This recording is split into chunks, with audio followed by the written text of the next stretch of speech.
this particular issue. And majority of analysts are saying, well, this goes hand in hand. So now we've forgotten about the bipartisan talks, which are dead and gone.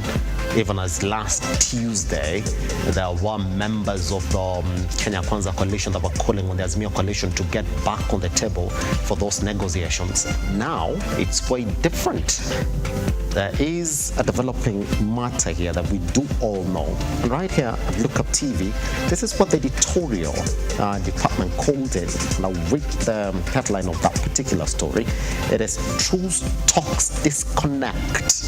I'll tell you what it is. They have proposed fresh talks between Azimio and Kenya Kwanza, which seem to have hit muddied waters after the opposition disowned a joint statement released on Saturday. We'll be talking about that this morning, but the analysts are going to walk into the studio to talk about that particular big conversation. Where are we headed, especially on the reasons why a majority of Kenyans took to the streets to protest on a high cost of living. But now it looks as if with this particular new range of talks, it is the end to Mandamano, and the bigger question around this particular area is, what about the cost of living? Just before we get into the show this morning, this is exactly what Robert Salai spoke about yesterday, and I'll read it verbatim, not the entirety of it because it's quite a long rant. And he's saying, Kenyans need not to die because of these jokers. Yeah, and is referring to this new range of talks that purportedly do not have the cost of living reflected anywhere in this particular conversation. Anyway, we'll talk about it. And he's saying this morning, sadly, former CS Munya appears from nowhere. Now there is some peaceful talks because they must control the talks. Lakini hawa watu are taking us for our rights. After a few weeks, you'll see more Mount Kenya leaders appear to take extreme stance against talks or wanting to control the talks. He ends by saying, tunachezwa. I do not want to get into the definition of that word as well. All right, my name is Simba Elijah Charles Kiage. Thank you very much for choosing to begin your day with us. This is the Morning Drift online and Lookuptv across all their social media platforms. For now, we take a tiny breather. We come back and talk about what it is that you're waking up to this morning in your day life.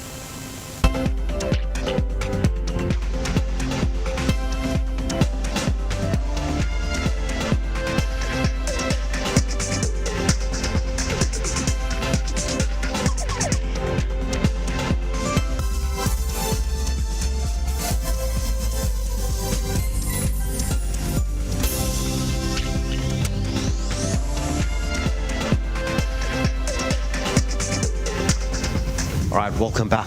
My name is Simba Elijah Charles Kiage. Let's take a look at the dailies this morning. And this is what the Daily Nation is talking about. The bigger issue here is on a dear sugar. They're saying buying sugar is now leaving a bitter taste in the mouths of Kenyans as prices of the sweetener have hit a record high. But in a twin blow, the prices are set to rise even further in the coming days after the government introduced excise duty on sugar imports and temporarily suspended local milling. And this is how we are tracking the price of a kg of sugar. In January, you're buying it at 155. In May, you're buying it at 211. In July, you're buying it at an average of 260 shillings, and they're saying this might go up further. All right, that particular story has been covered on page 7 of the Daily Nation this morning. But back to the bigger headline that has been covered on pages 4 and 5 of the Daily Nation. RUTO Raila clash on talks agenda. Now, President Ruto and Azimio Chief Raila Odinga's camps have clashed over the terms of reference for talks initiated by the international community, with the opposition disowning a statement released by the government side and insisting that the high cost of living must be on the table. That particular story has been covered on pages 4 and 5 of the Daily Nation. And on pages 2, there are now demands on how KNUT is warning they will disrupt tests if they're not paid their 2022 arrears. And this is what they're saying: pay us our dues or we won't mark exam. Teachers now are threatening. All right, that particular story has been covered on our pages 2 even as news hit Kenya, the civil servants were going to expect a delay in the July salaries. All right. The pages 3, we do have this particular story that has been developing of Indagasi, who's under fire over his critique of Mugo. Read that particular story on page 3 of the Daily Nation. On the back pages of the Daily Nation, Colombians make bold statements as they take New Zealand out. Now, South Americans hit Germany to go top of Group H, but cause New Zealand sent packing. I'm talking about the ladies or the female World Cup football that is currently ongoing in Australia. Good. All right, let's move on to the Standard this morning. And this is the bigger headline: Hustler agenda takes backseat as talks begin, whereas the Sufuria has been the symbol of the recent protests by Kenyans demonstrating against the high cost of living. Word from the two camps indicate the matter was not given serious attention, resulting in rows between the groups. That particular story has been covered on pages 6 of the Standard. Right now, farmers expect a bumper harvest. That is a story that has been covered on page 8 of the Standard. And Kenya misses out on Russia grain deal, a story that has been covered on page 7. And if you look at some of the taxes, the majority of Kenyans have begun to feel heat in the Finance Act 2023, from alcohol prices to cost of sending money using mobile platforms. Effects of the court decision on new taxes is beginning to be felt by all. That particular story covered on page 4, from excise duty on fees on fee charged for money transfer services by cellular phone service providers. Fish, the act introduces a 10% duty on imported fish. And chamas, the act says income of members clubs of trade associations will now be taxable. This is expected to hit chamas hard. That's what they're saying right here. And on the back page, same story on the Females World Cup. All right, that is a FIFA Women's World Cup that is essentially going on in Australia. As are you waking up to this morning, majority of these stories have been covered on our website, that is on www.lookuptv.co.ke.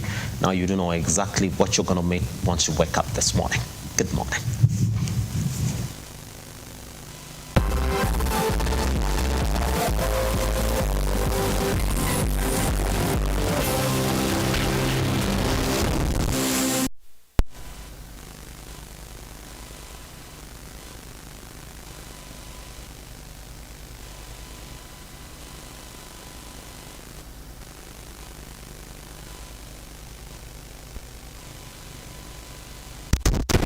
Issue and the county government continues to rage on after former Governor Jackson Mandago dismissed claims of misappropriation of funds meant for the students to travel for further studies in Finland. Mandago, who is the current senator, denied any involvement in the first choice recruitment agency, which reportedly struck a deal with the parents. However, the county government is now initiating talks with the parents who threatened to paralyze the devolution conference if their concerns will not be addressed.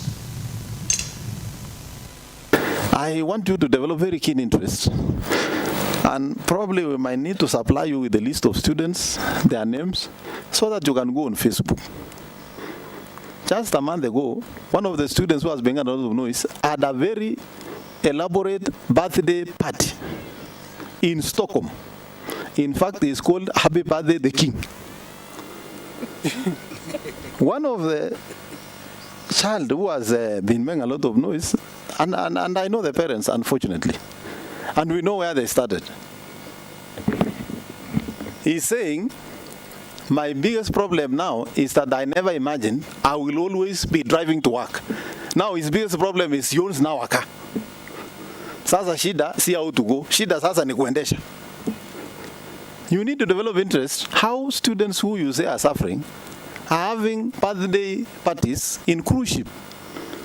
I have served as a governor for 10 years. I have traveled. I have not even had a chance to be in the cruise ship. I'm only praying that one day I'm also rewarded to go on a cruise ship. If you say I was involved, you must provide evidence. Again, you know, it is a choice of how we want to solve issues. First choice is a private company. and it had no agreement. Unlike this program, as a county, we never had any understanding with First Choice. Just like any other company can have an event in this county, and they can ask you as a governor or an area MCO or an MP and invite you for a function, you can just attend that function.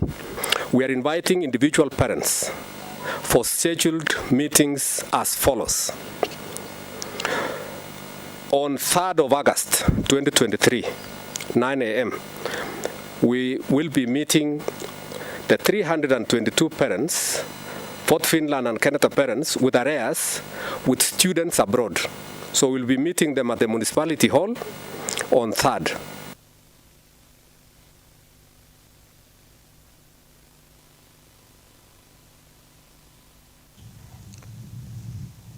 Right, let's move on. Now, the Kenyan vegetable market has been hit hard by scarcity of onions across various towns across the country.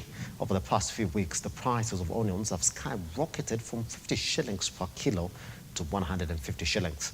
As Noshine Mungasia now reports, many Kenyans are unable to buy the commodity in bulk as opposed to months before. In Limuru Food Market, Kiambu County, the market shelves that were once filled with onions are now almost empty. Vendors are struggling to source an adequate supply of onions due to various factors including unfavorable weather conditions that have severely affected homegrown onions and has now left Kenyans to depend on Tanzanian onion farmers. Hili iliyopita tulikuwa tunauza hii kitunguru kilo moja 50. Saa hii imepanda mpaka 150. Kwa hivyo unakuta kama uko na 10,000 unakuta ni kaa neti mbili tu umenunua ya kitunguu. Na 10,000 mbeleni ulikuwa unaleta kaa neti 10 hapa. So imeenda sana hata watu wameshindwa na kununua hii kitunguu. Kama wamepungua juu ya bei. Vendors in this market narrate how it has become extremely difficult to find a consistent supply of onions. Saa hii tumwekee kitunguu hata kama tulikuwa tunapika kama choma kama hiyo. Sasa unaambia customer akule fry juu ile kitunguu umeweka tu ni unaweza tu afford ni ya kuweka tu kwa fry. Choma hii saa hii hatupiki juu ya kitunguu venye imekuwa bei. Kitunguu ndio ziko bei sana. Vitunguu lazimumiza sana. Vitunguu sasa ukitaka kununua lazima utumie pesa mengi ndio kachumbari hii nyanya hizi chikanye kitunguu. Saa hii kitambo ulikuwa unaweka kitunguu moja kwa dish. Saa hii unaweka kama 3 bei tosha kachumbari. Pesa yetu iko chini sana. The vendors are now pleading with the national government as well as the county government to guarantee farmers enough water to enable them to be independent and to also allocate enough capital to develop agriculture so as to ensure food security in the country. Kama mkulima wa Kenya ndio wapate kitu kama maji, sababu wengi wako na mashamba lakini mashamba haina maji. Lakini tukiwa tuna maji, hii kitu inatakanga tu maji kidogo. Kwa hivyo tukiwa maji, serikali kama inaweza kupatia maji kwa mashamba yetu, tunaweza lima. Sababu kitunguu tuna rely na nchi ya Tanzania. Tanzania wasipotupatia kitunguu kuna shida. Tena shida kubwa. Nushin Mungasia, Lookuptv. Security Cabinet Secretary Kithure Kindiki has warned politicians using politics to propagate violence in the country. Speaking during a church service in Embu County, Kindiki noted the opposition had the right to disagree with the government. They ought to voice their dissatisfaction in a peaceful way. Stella Malale with the details. Speaking at St. Aloysius Gazanga Catholic Church in Embu County when he joined the residents for Thanksgiving service, Kindiki noted that President William Ruto's administration is ready to fight a few rogue preachers who intend to mislead Kenyans to avert cases such as Shakahola massacre. Tuko na uhuru wa kufanya mikutano na hata kuwa na maoni tofauti, lakini hakuna mtu ameruhusiwa, hakuna mtu ako na uhuru wa kujisingizia dini ama kujisingizia siasa, kuumiza wenzake. In addition, CS Kindiki indicated that while the opposition has the right to differ the government on certain policies, the differences cannot be resolved through protest. The opposition has a right to disagree with the government on policy matters. Vyama vya upinzani viko na haki ya kuwa na maoni tofauti ya sera za kiuchumi na mambo ya kimaendeleo. Na sisi ambao ni walinda usalama hatuna shida yoyote kama watu wa upinzani wanatoa maoni tofauti ya sera za kiuchumi, za kisiasa. Lakini kuna wale wamejificha katika siasa na haki zao ambazo ni haki kikatiba, kuumiza wananchi wenzao na kuharibu nchi yetu. Tumejipanga kama walinda usalama kuhakikisha tumekabiliana na kushinda wakora wote na magaidi ambao wanajisingizia ati ni siasa wanafanya, ili hali ni uhalifu. Wanaharibu uchumi wa Kenya, wanaharibu maisha ya watu, wanaharibu biashara za watu. While warning politicians using politics to threaten national security, noting that no one will be allowed to cause damage through such unwarranted acts. Violent riots that end up with deaths and destruction of property in the name of exercising political rights. Stella Kilonzo, Lookuptv.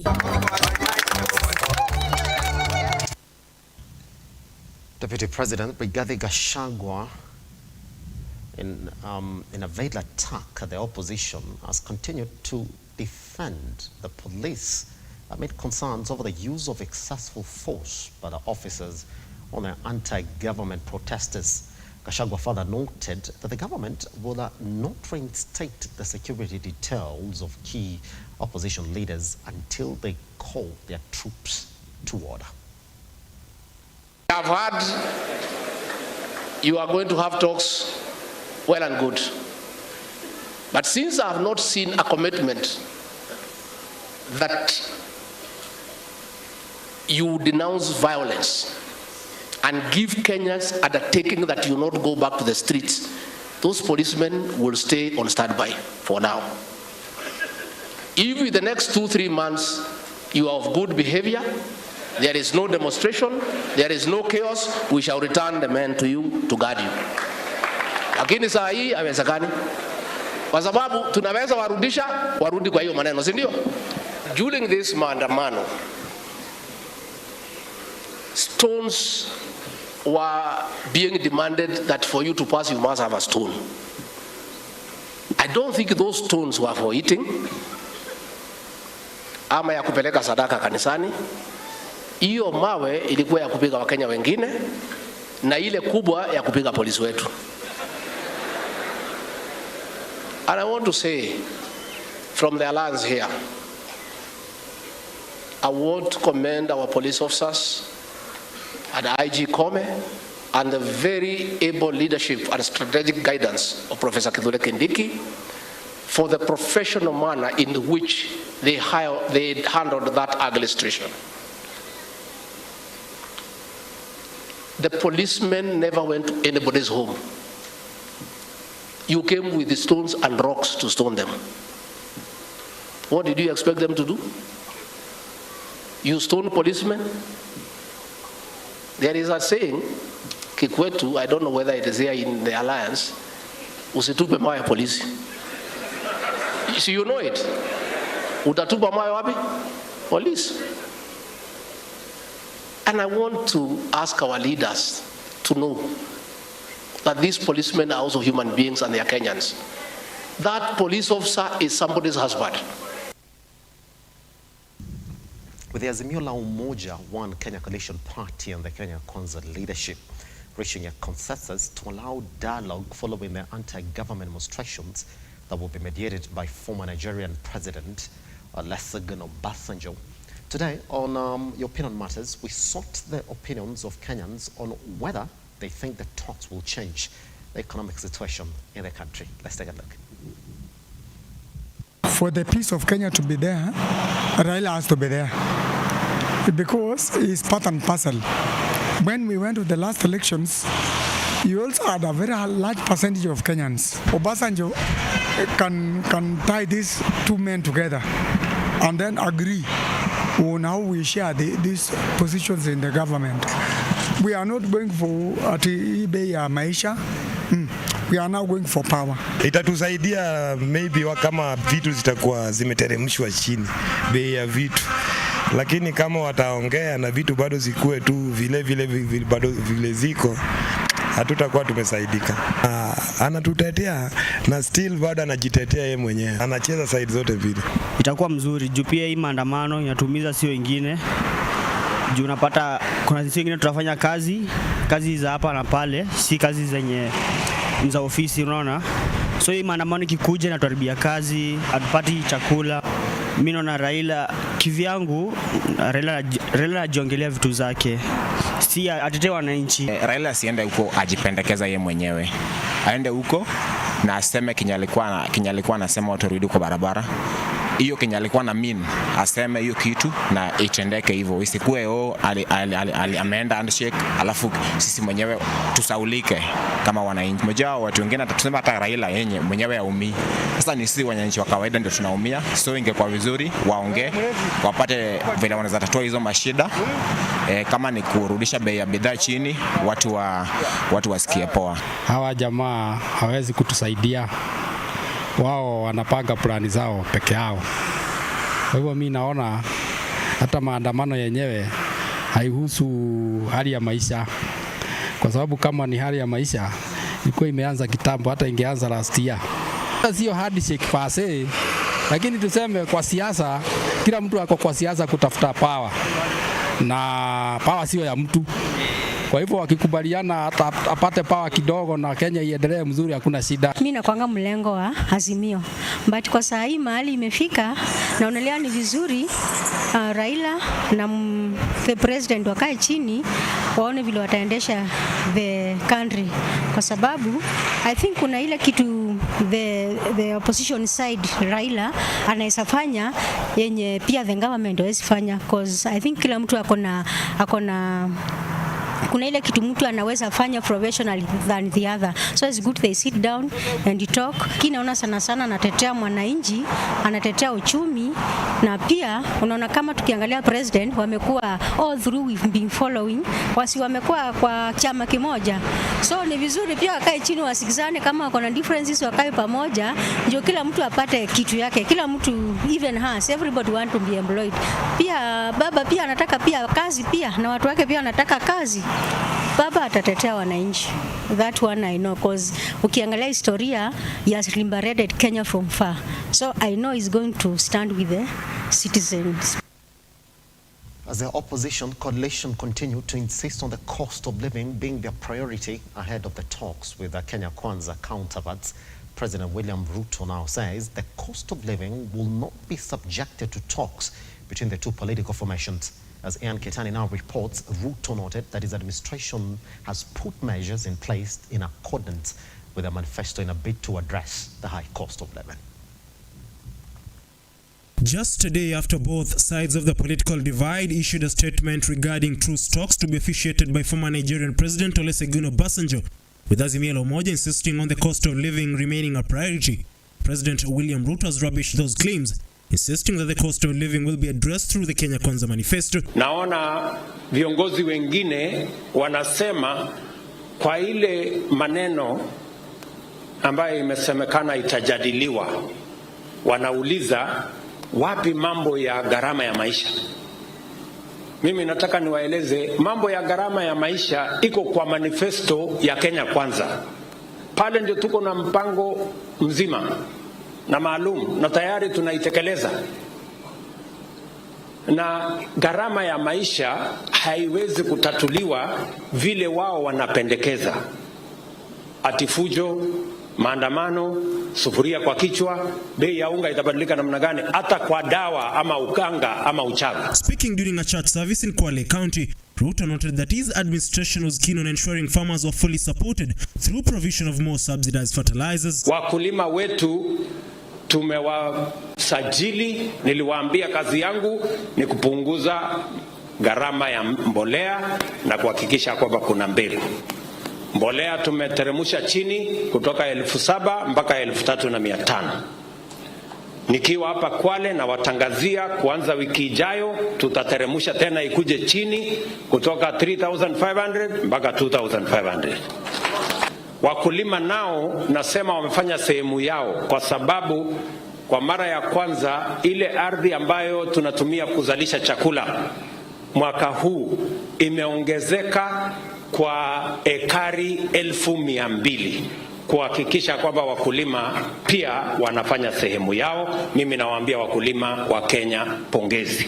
With the court validating the school feeding program, RUTO reiterated his commitment to partner with county governments to ensure students remain in school, while calling on parents to ensure they enroll their kids to school. Bado tuko na watoto wetu wengi ambao hawaendi shuleni kwa sababu ya kukosa chakula.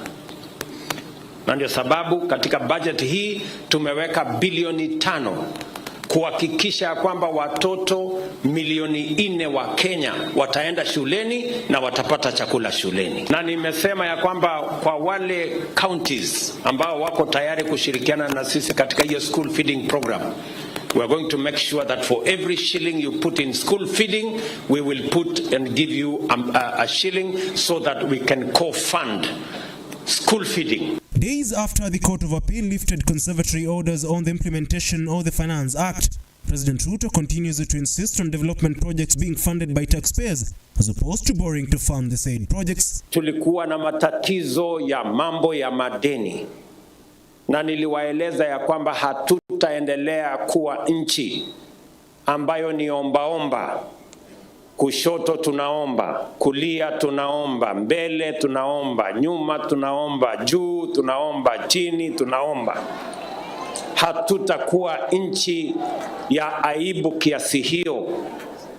Tutakuwa na mpango ya kujisimamia wenyewe. Wale mambo ambayo tumeyafanya kudhibiti uchumi wa taifa letu la Kenya ndio imesababisha kwa mara ya kwanza tangu tuwe na katiba mpya, pesa zote za kaunti tumelipa kwa wakati wake. Pesa zote za CDF tumelipa kwa wakati wake. Ian Keitani, Lookuptv. Finally, the proposed fresh talks between Azimio and Kenya Kwanza appear to have hit muddied waters after the opposition disowned a joint statement released on Saturday. In a statement on Sunday, Azimio accused the government side of deceit, saying the statement was one-sided and signed only by Majority Leader Kimani Ichung'wah. As the Kenya Kwanza side and the Azimio coalition gear themselves for fresh talks facilitated by former Nigerian President Olusegun Obasanjo, the difference in topics of discussion has become a subject of debate as both sides present different points as the issues of focus. It's apparent from our statement that indeed there was a meeting chaired by His Excellency Honorable Obasanjo. And Baba accepted to appear in that meeting because of his respect for His Excellency Honorable Obasanjo.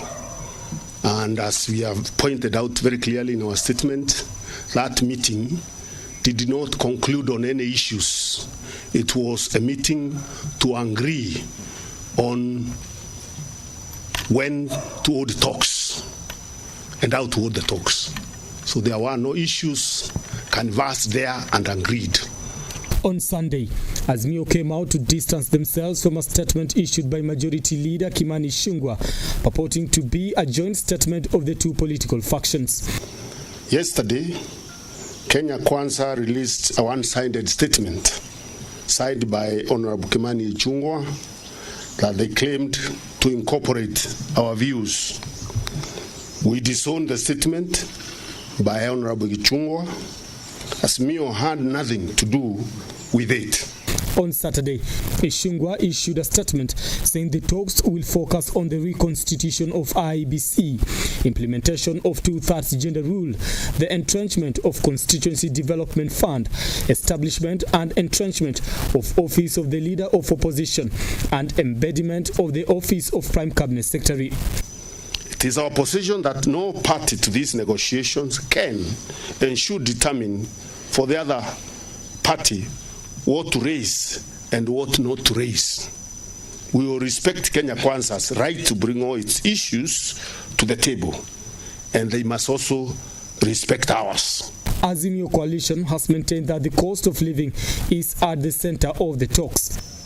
Our priority for discussion is the escalating cost of living, which has only got worse with the lifting of the conservatory order on the 2023 Finance Act last week. We want to see actions by the regime that will lead to the immediate lowering of cost of living.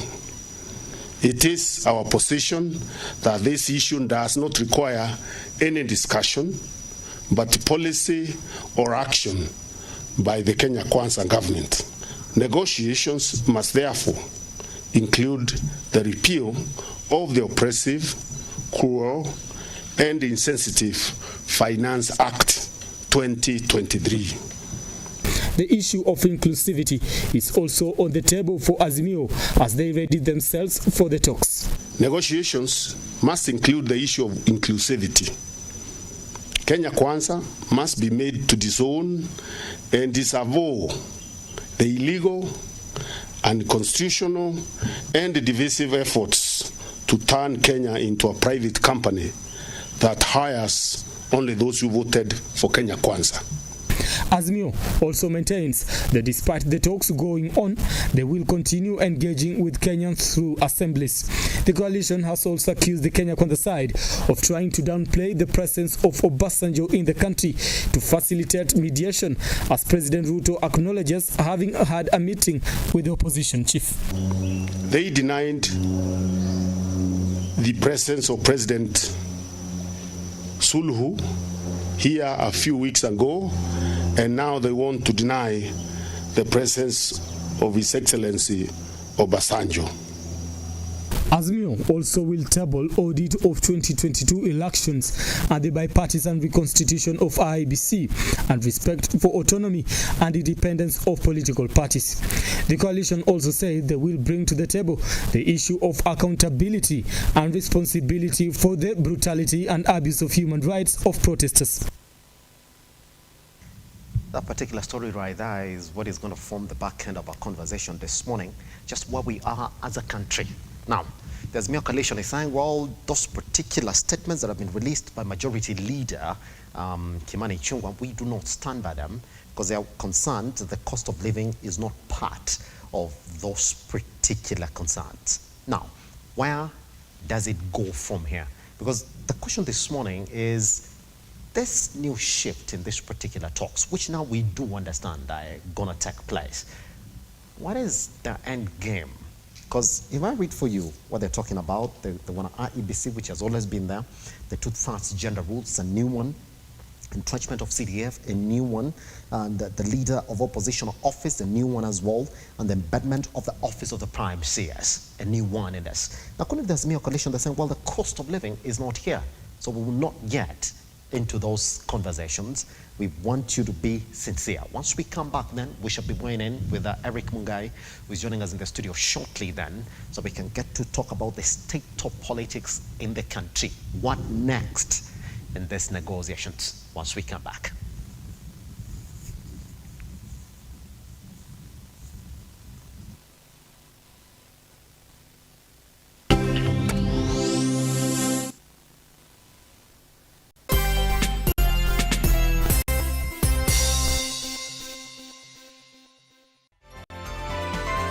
Infinity Industrial Park is one of the largest private industrial parks located along Eastern Bypass, Nairobi, which provides modern infrastructure for smooth operations for industries and business enterprises. Infinity Industrial Park offers world-class amenities and facilities with wide roads, a police station, a power substation, fire station, public transport stage, hospital, and shopping mall. In addition, Infinity Industrial Park also offers CCTV cameras, 24-hour private armed security patrol, sewer, water, fiber optic cable, and 3-phase power connection. Added to public utility, canteen, and dining areas. Sail on the golden opportunity to invest in Infinity Industrial Park, fully serviced warehouses at a special price of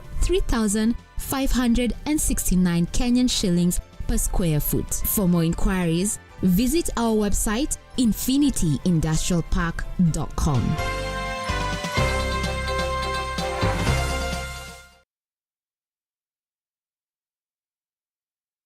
The future is hands-on, and Sensei College is at the front line of technical institutes in Kenya, offering practical and skill-based courses accredited by all concerned bodies, TVETA, NTSA and NITA. Sensei College offers driving and plant operator, cosmetology, fashion and design, mechanics, hydroponics and irrigation, installation, building construction, hospitality, photography and video production, electrical and electronics repairs, and ICT courses. Get free plant operator training when you enroll for plant mechanics, free driving when you enroll for motor vehicle mechanics, and free riding when you enroll for motorcycle mechanics. The requirement is an ID only, with intakes every first week of the month. We have 2 campuses in Nakuru and Nairobi. We provide meals and accommodation. Sensei College. My skills, my future.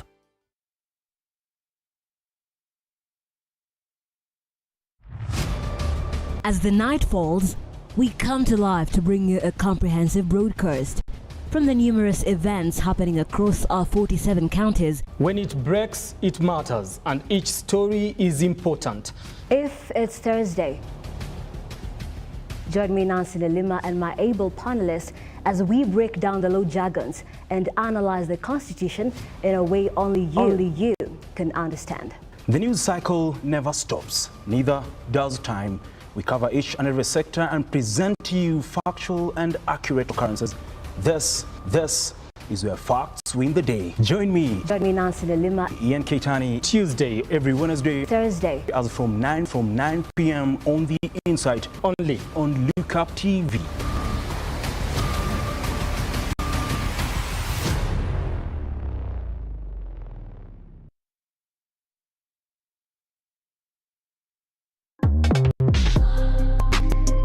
You are a mother, you are a social media personality, you are a TV personality, you are a business person, you are a TV reality star.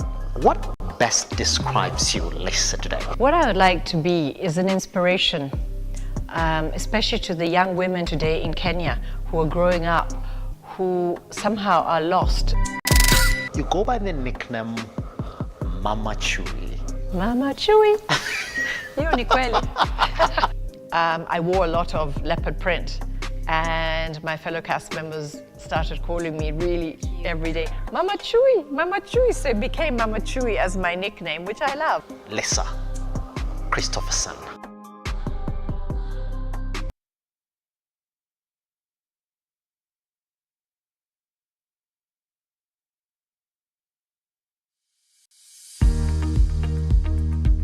It's time to restart, rescale, and talk about health matters. If you get exposed to high fluoride between 0 to 12 years, your teeth will be permanently discolored. Wake up, eat healthy, and keep fit. With the help of health experts, we will help you understand different health conditions and how to treat them. Dental fluorosis is an irreversible condition that affects the outer layer of your tooth. This is your health journal. My name is Wanjugu Washira. Every Wednesday from 8:30 p.m. Everything will be well discussed here on this platform. Only on Lookuptv.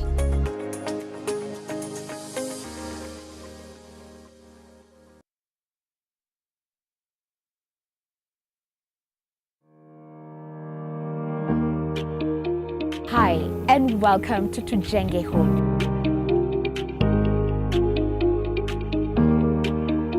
Your #1 show when it comes to all things architecture, real estate, property development, interior design. You get it right here on Tujenge Home. When the food is ready. You want to serve them? Dinner is served. Yeah. Let's go. Let's go.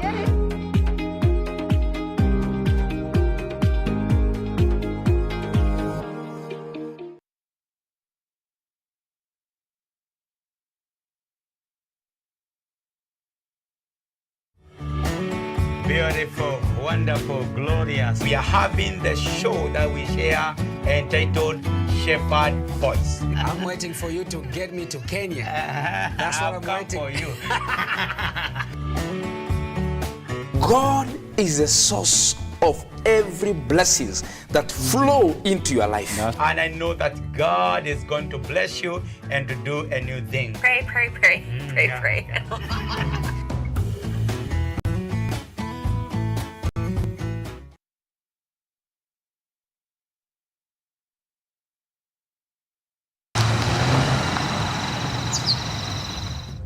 Usiwahi cheza na mboga yangu. Na unafuata nani? Nisikuone ukinifuata. Nimekwambia una shares kwa hii kuku. You got the roof, man. Hebu kwanza rudi ndani ufresh hiyo choo na make sure umespray. Juli, kwani wewe? Hii tumbo yako mimi najua inaweza ingiza kila kitu. Hata chuma nikishiaga nikupea hata plastic najua utakula. Kwani leo kunaendaje? Kuna kitu sielewi. Kabisa Mluya. Yaani umeamua kulala uchi. Sasa kama hakuna ile nguo inanitosha unataka nifanye aje? Because you are fat. Sasa ukiongelea mimi ati fat. Na Julie tutasemaje? Kuja.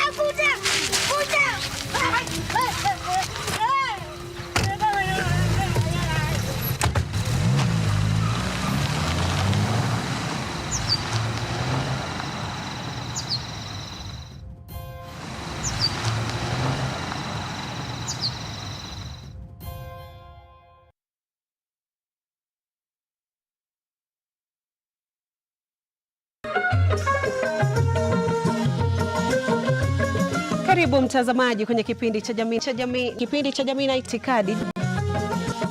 Kaini kitako tuna mengi. Mapenzi yanapoanza watu huitana bebi na majina mengine matamu, lakini baadaye penzi linapogeuka na kuwa shubiri, mtu anafikia kwenda kumtafuta mke mwingine. Itakuwaje? Yule wa kwake nyumbani labda hajamridhisha. Ni sawa ama vipi Maliki? Dadangu, wanaume ni kama maembe. Huyu ni mwanamume atakuja abadiliki. Mwanaume mwenye wanawake wengi hata katika uchumba, kwenye ndoa ataendelea. Mtu na tabia yake hawachi. Ile umbo la kike likishaanza kila kitu kishaanza kuwa mahali pake. Ningependa kukuona. Sijaenda mahali ambapo mimi nilisikia mtu ati huyu alikuwa shujaa, alikufa katika mstari wa mbele wa ndoa. Sijawahi sikia mimi.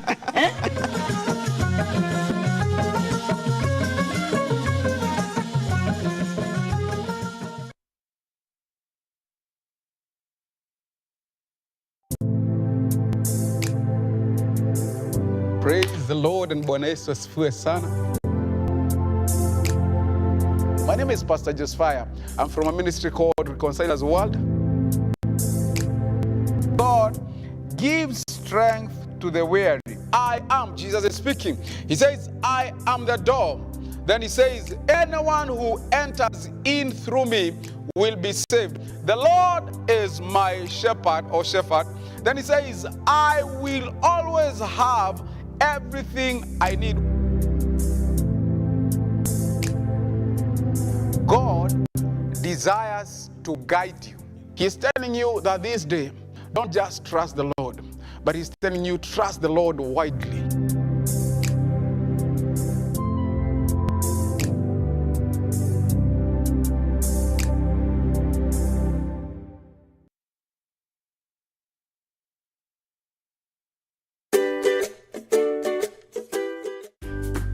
It's all about trying out fresh meals. As you know, your health comes first. Experience a tasty and sweet aroma in your kitchen today.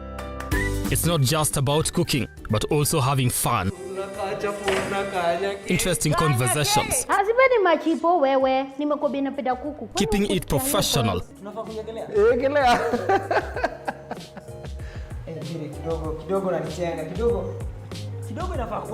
and not forgetting refreshing moments. Oh, let me tell you, mine is gonna be The Cook-Off with Alex Karani, Saturdays at 6 p.m.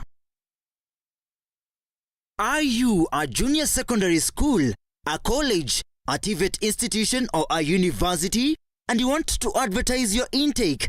Book now and advertise with us today. on both Lookuptv and all our digital platforms. Call us today on 011 0430 158, 011 0430 158, or email us on sales@lookuptv.co.ke.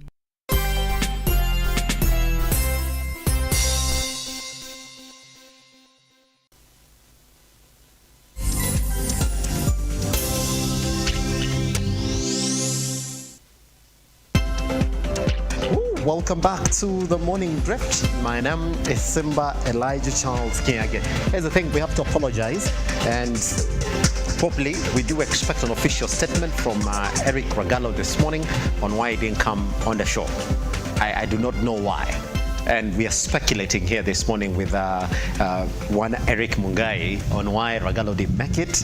Well, it leaves us to, go into our own conclusions. We do not know whether he takes the same disappointment as Robert Alai takes it this morning, but we're just going to leave it to you. Mr. Ragalo, we do expect for you to give us a statement. Thank you very much. Anyway, we are online at Lookuptv across all your social media platforms. I am at Kiage Simba. And this is how we're going to start our conversation this morning. Now, the proposed fresh talks between Azimio and Kenya Kwanza appear to have hit muddied waters after the opposition disowned a joint statement released Saturday. In a statement on Sunday, Azimio accused the government side of deceit, saying the statement was one-sided and signed only by Majority Leader Kimani Ichung'wah. Let's take a look at that story, come back then and lay the basis of our conversation this morning. As the Kenya Kwanza side and the Azimio coalition gear themselves for fresh talks facilitated by former Nigerian President Olusegun Obasanjo, the difference in topics of discussion has become a subject of debate as both sides present different points as the issues of focus. It's apparent from our statement that indeed there was a meeting chaired by His Excellency Honorable Obasanjo. And Baba accepted to appear in that meeting because of his respect for His Excellency Honorable Obasanjo. And as we have pointed out very clearly in our statement, that meeting did not conclude on any issues. It was a meeting to agree on when to hold talks and how to hold the talks. So there were no issues canvassed there and agreed. On Sunday, Azimio came out to distance themselves from a statement issued by Majority Leader Kimani Ichung'wah, purporting to be a joint statement of the two political factions. Yesterday, Kenya Kwanza released a one-sided statement signed by Honorable Kimani Ichung'wah that they claimed to incorporate our views. We disowned the statement by Honorable Ichung'wah. Azimio had nothing to do with it. On Saturday, Ichung'wah issued a statement saying the talks will focus on the reconstitution of IEBC, implementation of 2/3 gender rule, the entrenchment of Constituency Development Fund, establishment and entrenchment of Office of the Leader of Opposition, and embedment of the Office of Prime Cabinet Secretary. It is our position that no party to these negotiations can and should determine for the other party what to raise and what not to raise.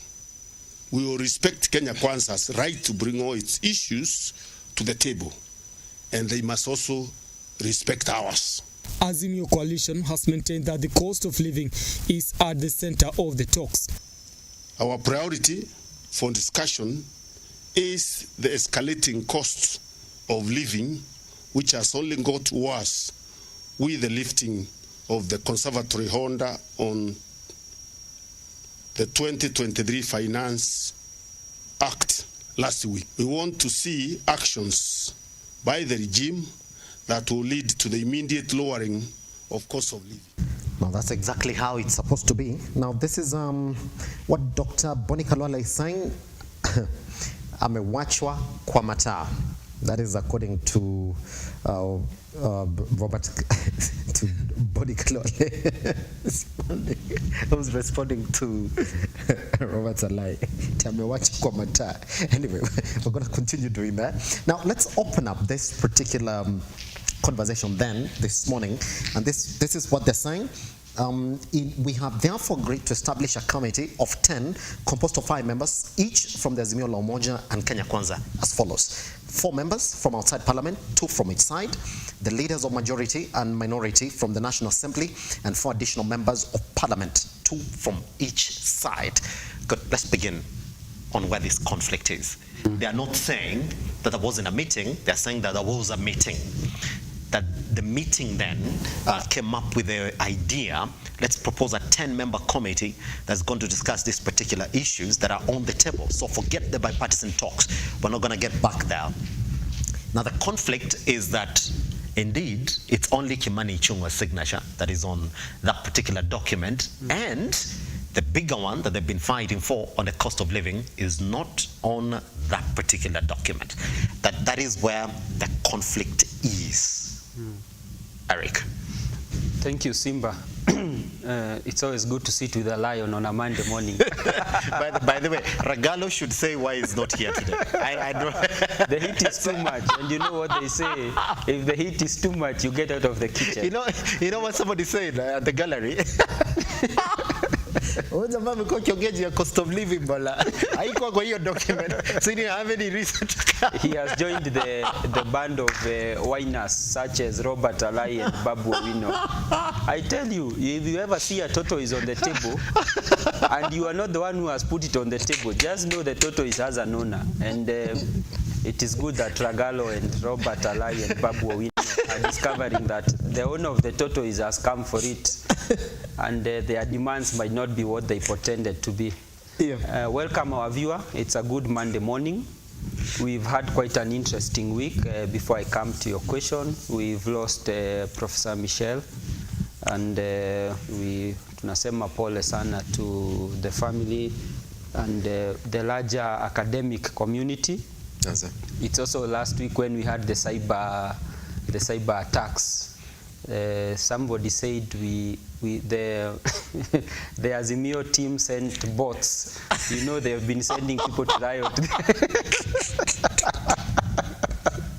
This time they sent bots to go and cripple allegedly government systems. I saw somebody tell Eliud, bwana unasema data yetu haikuchukuliwa, prove it now.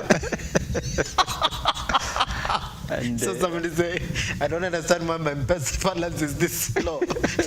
They did it. So and it was a good it was actually a good thing also. Wale watu wamezoea kukula fare. This time mtu alikuwa anasema nilikuwa nataka kutumia lakini imekwama. I am not able to send you some money. So it was also a blessing in disguise. The association ya kukula fare, the tabs were a bit dry. But having said that, as I said, it's always good to start on a good Monday morning on Lookuptv, because this is where we look up issues in a fairly objective manner and in a manner that seeks not only to inform but also entertain our viewer. Now, 2 statements were released. This is concerning the bipartisan talks.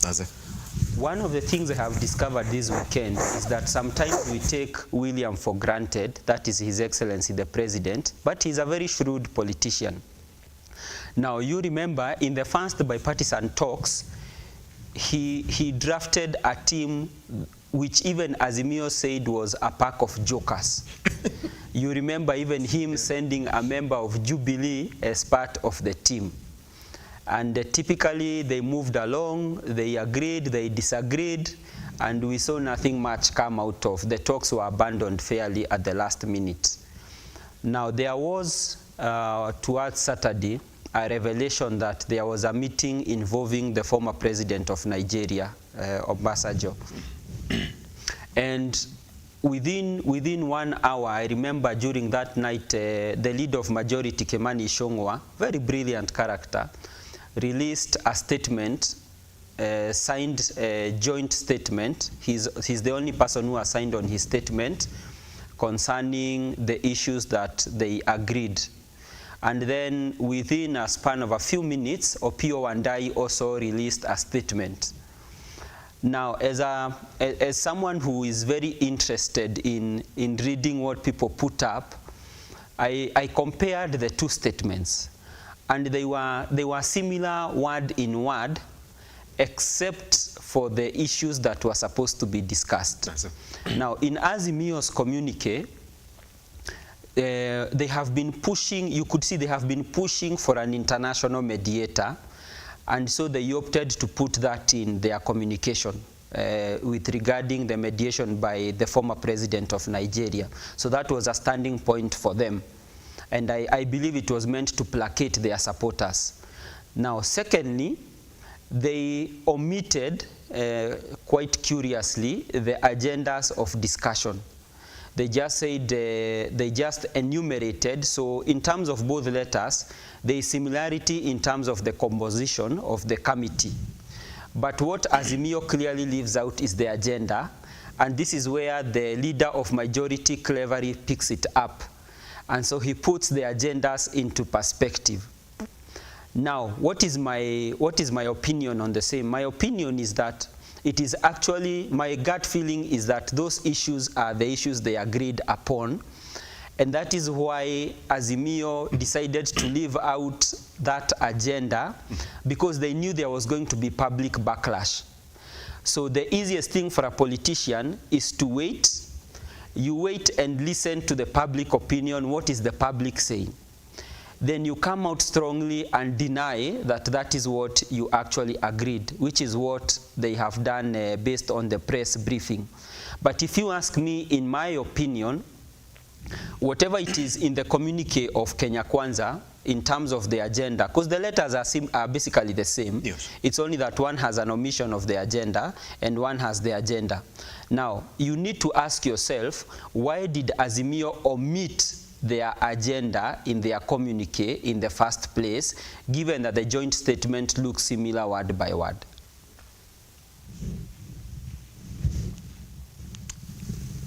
Is somebody not going to ask you this question, Eric? I do not think they will come and disagree if there was a meeting that they had and agreed on those particular issues, that it will not be in good faith for the Kenya Kwanza side to go and omit an issue that they agreed on a table.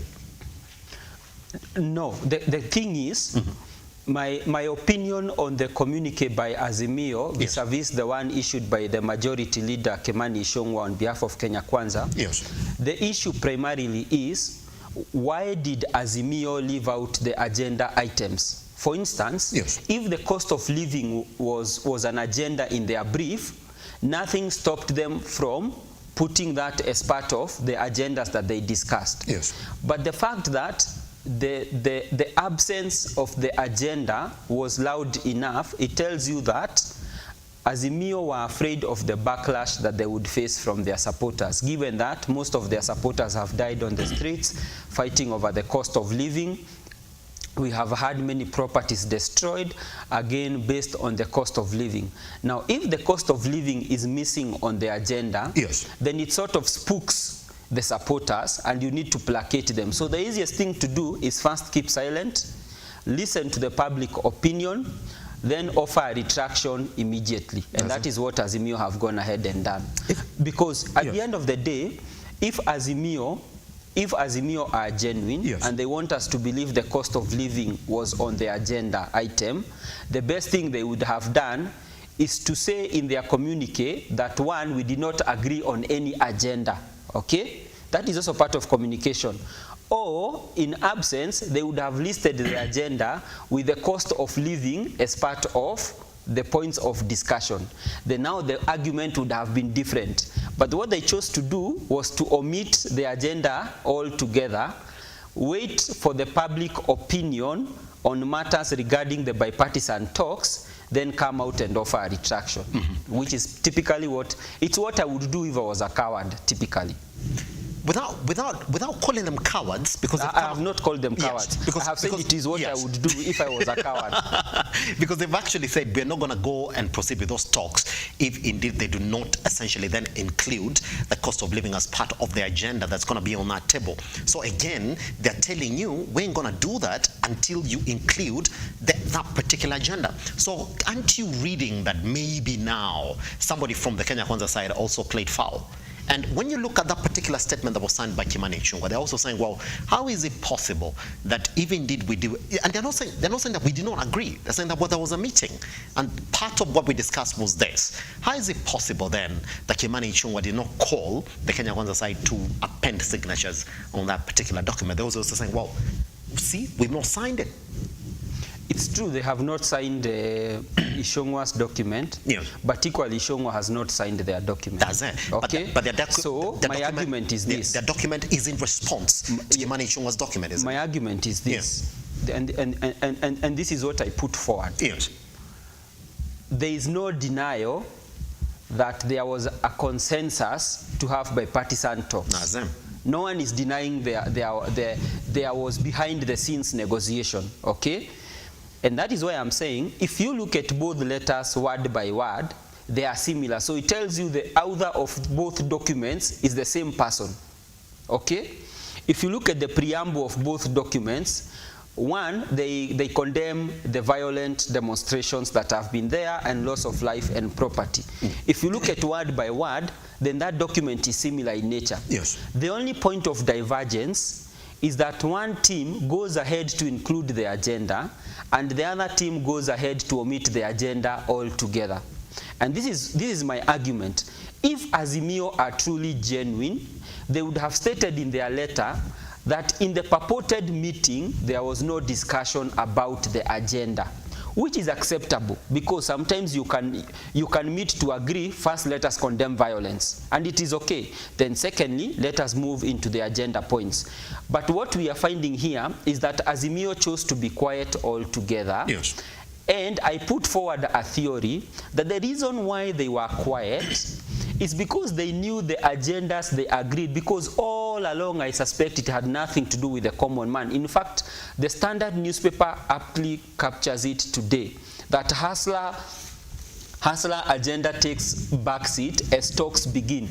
So it tells you even the editors themselves have interrogated this matter, and they have seen that one side is not genuine, but ultimately there is a consensus that whatever the discussions may be, the discussions have nothing to do with the common man, especially the cost of living. Yes. But in the Kenya Kwanza communication document, they do touch on the issue of cost of living, where they say the matter is sub judice. Now, if Azimio were issuing their statement to counter the narrative against that, they would have touched on that matter. But since they were issuing a communication to their supporters and they chose to omit the agendas altogether, it tells you there was a sinister motive. And this is my opinion in terms of the Azimio supporters. It is time to brace yourself. You have seen Robert Alai has issued a statement. He's very frustrated. You have seen Babu Owino has issued a statement. He is very frustrated. There was also a member of parliament who has been quoted widely, who says that if Azimio supporters feel that Raila has betrayed them, then it is up to them to coalesce themselves and go and have their own demonstrations and lead themselves, but Baba cannot be fighting for them while it is them that chose the afflictions that they are facing. So in a nutshell, it tells you that Azimio all along, it was about the leadership. It was not about the common people. Do you think that, in all honesty, that there's Azimio coalition who have come out of those negotiations without essentially having the cost of living as part of their agenda? Mr. Mugai, knowing very well the kind of backlash they would have run into. Let me just read for you the statement for Robert Alai this morning. That if the cost of living isn't part of the negotiations, me and Babu Owino will demand that we have a parallel initiative which is away from this Kalongolongo. Well, people should have died for these jokes. We must be serious. There is no seriousness here. And that is yesterday when it was essentially reading that particular document that was signed by Majority Leader Kimani Ichung'wah. That even from within the camp, they couldn't have just walked out and said, well, forget about that. When indeed their demonstrations were organized around the cost of living, Mr. Mungai. This is my thinking. When the discussion was going on behind the scenes, yes, because what we are having as communication, yes, is as a result of discussions that were held behind closed doors, which we are not party to. Okay? Mm-hmm. Now, the issue of cost of living, there is a major likelihood the issue was discussed. Yes. But what I assume is that there was a counter narrative or a counter proposal from the Kenya Kwanza team in terms of the process and their budget, which in essence, according to the communication by Ichung'wah, they say is sub judice. Mm-hmm. That means the matter is undergoing a legal process, is in court, and therefore we cannot discuss that matter. Okay? Because in essence, if you're going to discuss about the issue of lowering the cost of fuel, then it is anchored in the Finance Act of 2023, which is undergoing due process in a competent court of law. Then in essence, that is sub judice. So I do not think that that was not discussed. It was discussed, but unfortunately, it did fail under some legal headwinds. Therefore, even as they agreed on this communication, and I'll tell you why I think all along I have suspected that Azimio was playing a game of musical chairs with their supporters. If you look at the agendas in question, there is an agenda there that touches on the office of the leader of opposition, specifically to be introduced and embedded in terms of law. And I agree, in fact I am one of the strongest supporters of that, because it doesn't make sense that you work so hard in an election and then winner takes all and loser goes home with nothing. Yes. So I think that's a good proposal in itself. Yes. And whether it benefits Raila or it benefits another person in future, I think it's a good thing when it comes to matters of posterity. But equally, I must say that when you look at those 5 agenda items, they have no direct consequence in terms of the cost of living on a day-to-day living of Kenyans, except for the entrenchment of CDF in law. But even as we speak, remember, CDF has been dispersed, so it's not like it's not operational. Yeah, they've never stopped. In fact, the members of parliament were actually fighting the government to release it. Exactly. And they did, isn't it? So I think what has happened is that Azimio have gotten the shorter end of the stick. Someone must tell them the truth. Yes. And that emanates from the fact that maybe they have weak negotiators, or they do not know what they want, or ultimately, whatever it is that they want, they have already gotten it. Yes. They now have to tone down and wind down the supporters to placate their anger. Does this introduce a spanner in your thinking, Mr. Mugai, this morning? Let me just read for you that particular statement. They said, it should be noted that our statement that was released before Kenya Kwanza, all right, is yet that in our statement that was released before, KK's Azimio is yet to table its substantive issues. That's what they're saying, that the coalition reiterates its foundational principles and values of always placing the interests of the people at the center of any political conversation. That's what they read, that statement read in part, and I'll continue. The cognizant of the crisis of living bedeviling the nation with many Kenyans under the pump, our coalition cannot, at the very least, even countenance a conversation involving establishment of positions not contemplated by our constitution.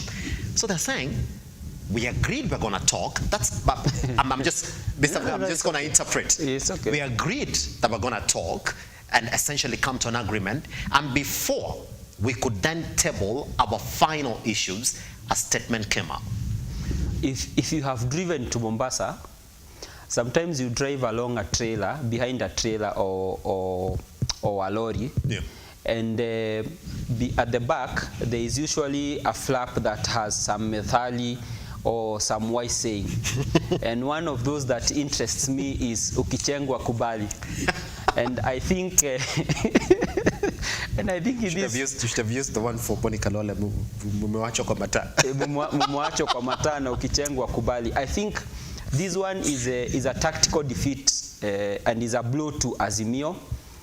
The press briefing they held, I think that must have been on Sunday yesterday, yes, was in essence to calm their supporters, because as the Kiswahili, as the Wahenga would say, kitumbua kimeingia mchanga. It is after the fact.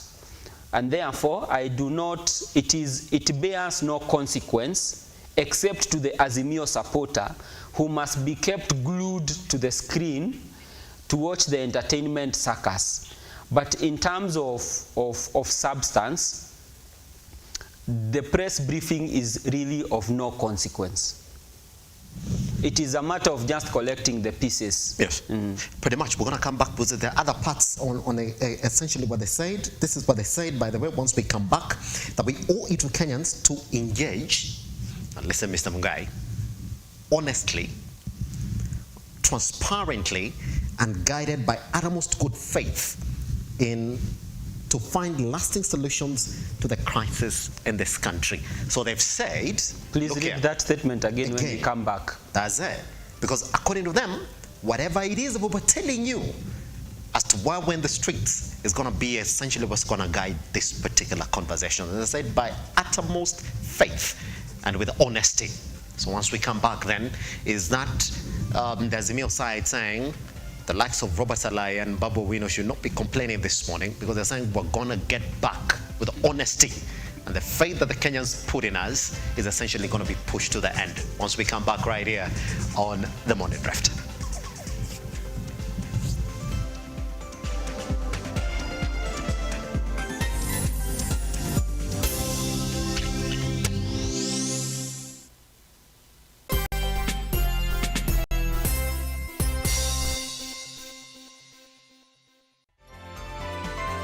Infinity Industrial Park is one of the largest private industrial parks located along Eastern Bypass, Nairobi, which provides modern infrastructure for smooth operations for industries and business enterprises. Infinity Industrial Park offers world-class amenities and facilities with wide roads, a police station, a power substation, fire station, public transport stage, hospital, and shopping mall. In addition, Infinity Industrial Park also offers CCTV cameras, 24-hour private armed security patrol, sewer, water, fiber optic cable, and 3-phase power connection, added to public utility, canteen, and dining areas. Sail on the golden opportunity to invest in Infinity Industrial Park fully serviced warehouses at a special price of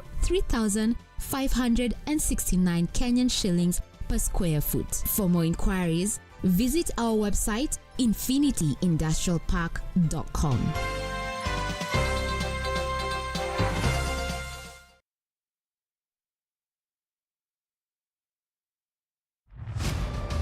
As the night falls, we come to life to bring you a comprehensive broadcast from the numerous events happening across our 47 counties. When it breaks, it matters, and each story is important. If it's Thursday, join me, Nancy Lima, and my able panelists as we break down the law jargons and analyze the Constitution in a way only you can understand. The news cycle never stops, neither does time. We cover each and every sector and present to you factual and accurate occurrences.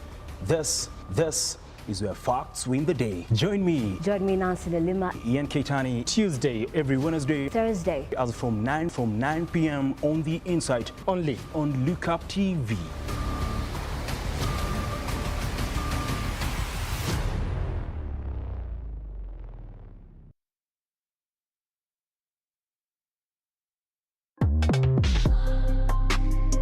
You are a mother, you are a social media personality, you are a TV personality, you are a business person, you are a TV reality star. What best describes you, Lisa, today? What I would like to be is an inspiration, especially to the young women today in Kenya who are growing up, who somehow are lost. You go by the nickname Mama Chui. Mama Chui. Hiyo ni kweli. I wore a lot of leopard print, and my fellow cast members started calling me really every day, Mama Chui, Mama Chui. So it became Mama Chui as my nickname, which I love. Lisa Christopherson.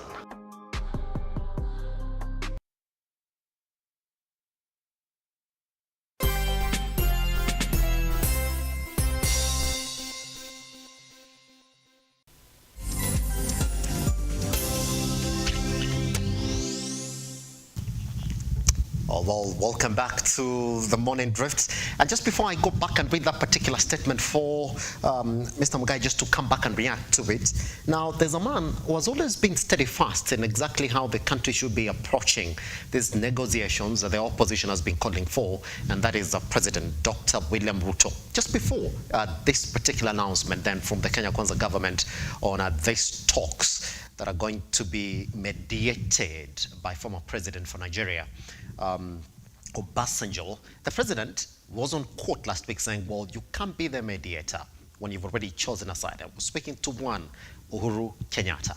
Little did Kenyans know that in the background then, there was already a mediator whose name was getting floated. And now it's quite clear who that mediator was. Now, as the opposition coalition continued to insist on the cost of living being their priority ahead of President William Ruto, ahead of their talk, President William Ruto now says the cost of living will not be subjected to talks between the two political formations. As Ian Ketani now reports, Ruto noted that his administration has put measures in place in accordance with their manifesto in a bid to address the high cost of living. Let's take a look at that story, come back, and then table those talks. Just a day after both sides of the political divide issued a statement regarding truce talks to be officiated by former Nigerian President Olusegun Obasanjo, with Azimio Umoja insisting on the cost of living remaining a priority, President William Ruto has rubbished those claims, insisting that the cost of living will be addressed through the Kenya Kwanza manifesto. Naona viongozi wengine wanasema kwa ile maneno ambayo imesemekana itajadiliwa, wanauliza wapi mambo ya gharama ya maisha. Mimi nataka niwaeleze mambo ya gharama ya maisha iko kwa manifesto ya Kenya Kwanza. Pale ndio tuko na mpango mzima na maalum na tayari tunaitekeleza. Na gharama ya maisha haiwezi kutatuliwa vile wao wanapendekeza. Atifujo, maandamano, sufuria kwa kichwa, bei ya unga itabadilika namna gani hata kwa dawa ama uganga ama uchawi. Speaking during a church service in Kwale County, Ruto noted that his administration was keen on ensuring farmers were fully supported through provision of more subsidized fertilizers. Wakulima wetu tumewasajili, niliwaambia kazi yangu ni kupunguza gharama ya mbolea na kuhakikisha kwamba kuna mbegu. Mbolea tumeteremusha chini kutoka 7,000 mpaka 3,500. Nikiwa hapa Kwale na watangazia kuanza wiki ijayo tutateremusha tena ikuje chini kutoka 3,500 mpaka 2,500. Wakulima nao nasema wamefanya sehemu yao, kwa sababu kwa mara ya kwanza ile ardhi ambayo tunatumia kuzalisha chakula mwaka huu imeongezeka kwa ekari 1,200 kuhakikisha kwamba wakulima pia wanafanya sehemu yao. Mimi nawaambia wakulima wa Kenya pongezi. With the court validating the school feeding program, Ruto reiterated his commitment to partner with county governments to ensure students remain in school, while calling on parents to ensure they enroll their kids to school. Bado tuko na watoto wetu wengi ambao hawaendi shuleni kwa sababu ya kukosa chakula. Na ndio sababu katika budget hii tumeweka bilioni 5 kuhakikisha. All right, this is what Caleb Amis is talking about this morning, and this is what he's saying. If you think Raila Amolo Odinga has abandoned the cost of living and is honestly trusted in power sharing, just go to the street yourself and fight for it. You expect him at his age to be chewing tear gas? That's a runaway statement. Against policies that you voted for. Well, you just go back to the street and fight the cost of living yourself. And so let me go back to that particular statement right there. And this is what they're saying. We owe it to Kenyans to engage honestly, transparently, and guided by utmost good faith to find lasting solutions to the crisis in this country. That's me saying, well, look here, we owe it to you. So we have to present the cost of living as an issue. But the president is saying, well, how? No, it's never going to be. I've already put in policies that are going to come in and cap the cost of living in this country. So stop. It's not going to be a negotiation issue on a particular table. So, Mr. Mungai, 3 issues that we're looking at here. Number 1, the honesty of the Azimio coalition, that they're saying, well, we are going to stick to it. Number 2, there's a man who was essentially a no-show in this fight for the Azimio coalition. We knew was part of it, but then disappeared. And then all of a sudden, on Sunday, we did see him. That is Peter Munya, all right? Reading statements at the forefront of the Azimio coalition struggle now to have the cost of living introduced in this negotiation rounds.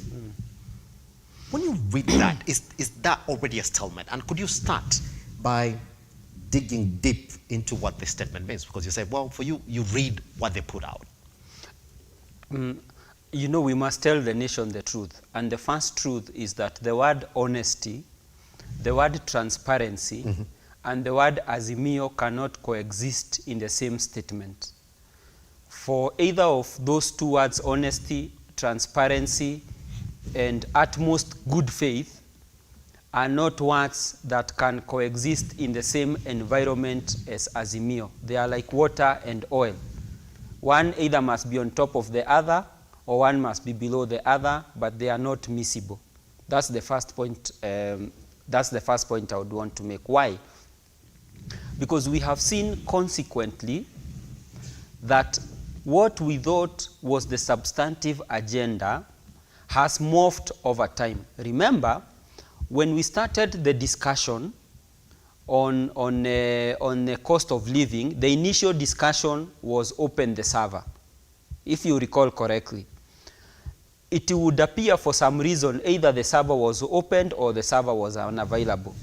So we moved to another issue. We said reconstitute IEBC and give Azimio and other stakeholders an opportunity to peruse and see IEBC and reconstitute IEBC as a result of the Cherera.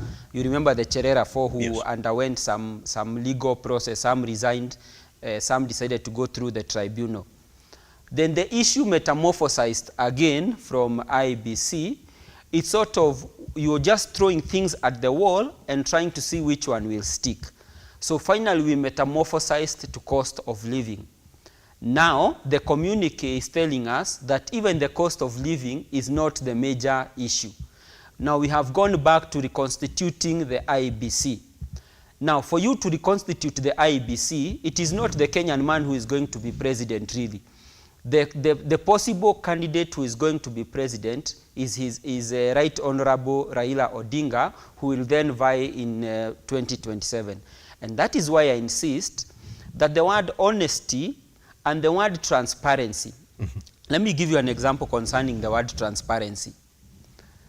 When the handshake movement came, Raila went to shake Uhuru's hand with only 2 people. One, his daughter, and secondly, Junet Mohammed.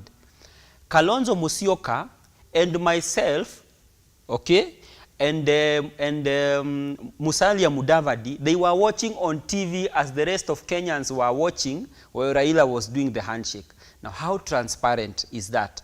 And that is why I insist that transparency and honesty cannot coexist in the same sentence with Raila Odinga and Azimio. Has it but changed? Be that as it may, has it changed this time around?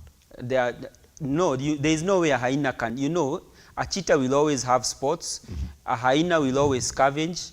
It is not possible. It is not possible for you can only have you can only have a wolf in sheep's clothing, but ultimately it's a wolf, whichever way you do to it. This time around, it looks like there are people that are walking the journey together. They're very close to him. There's no way he's appeared alone. See, people are really looking at him and saying, well, this time around it's just going to be you alone. You're forgetting that the right Honorable Raila is a master of camouflage.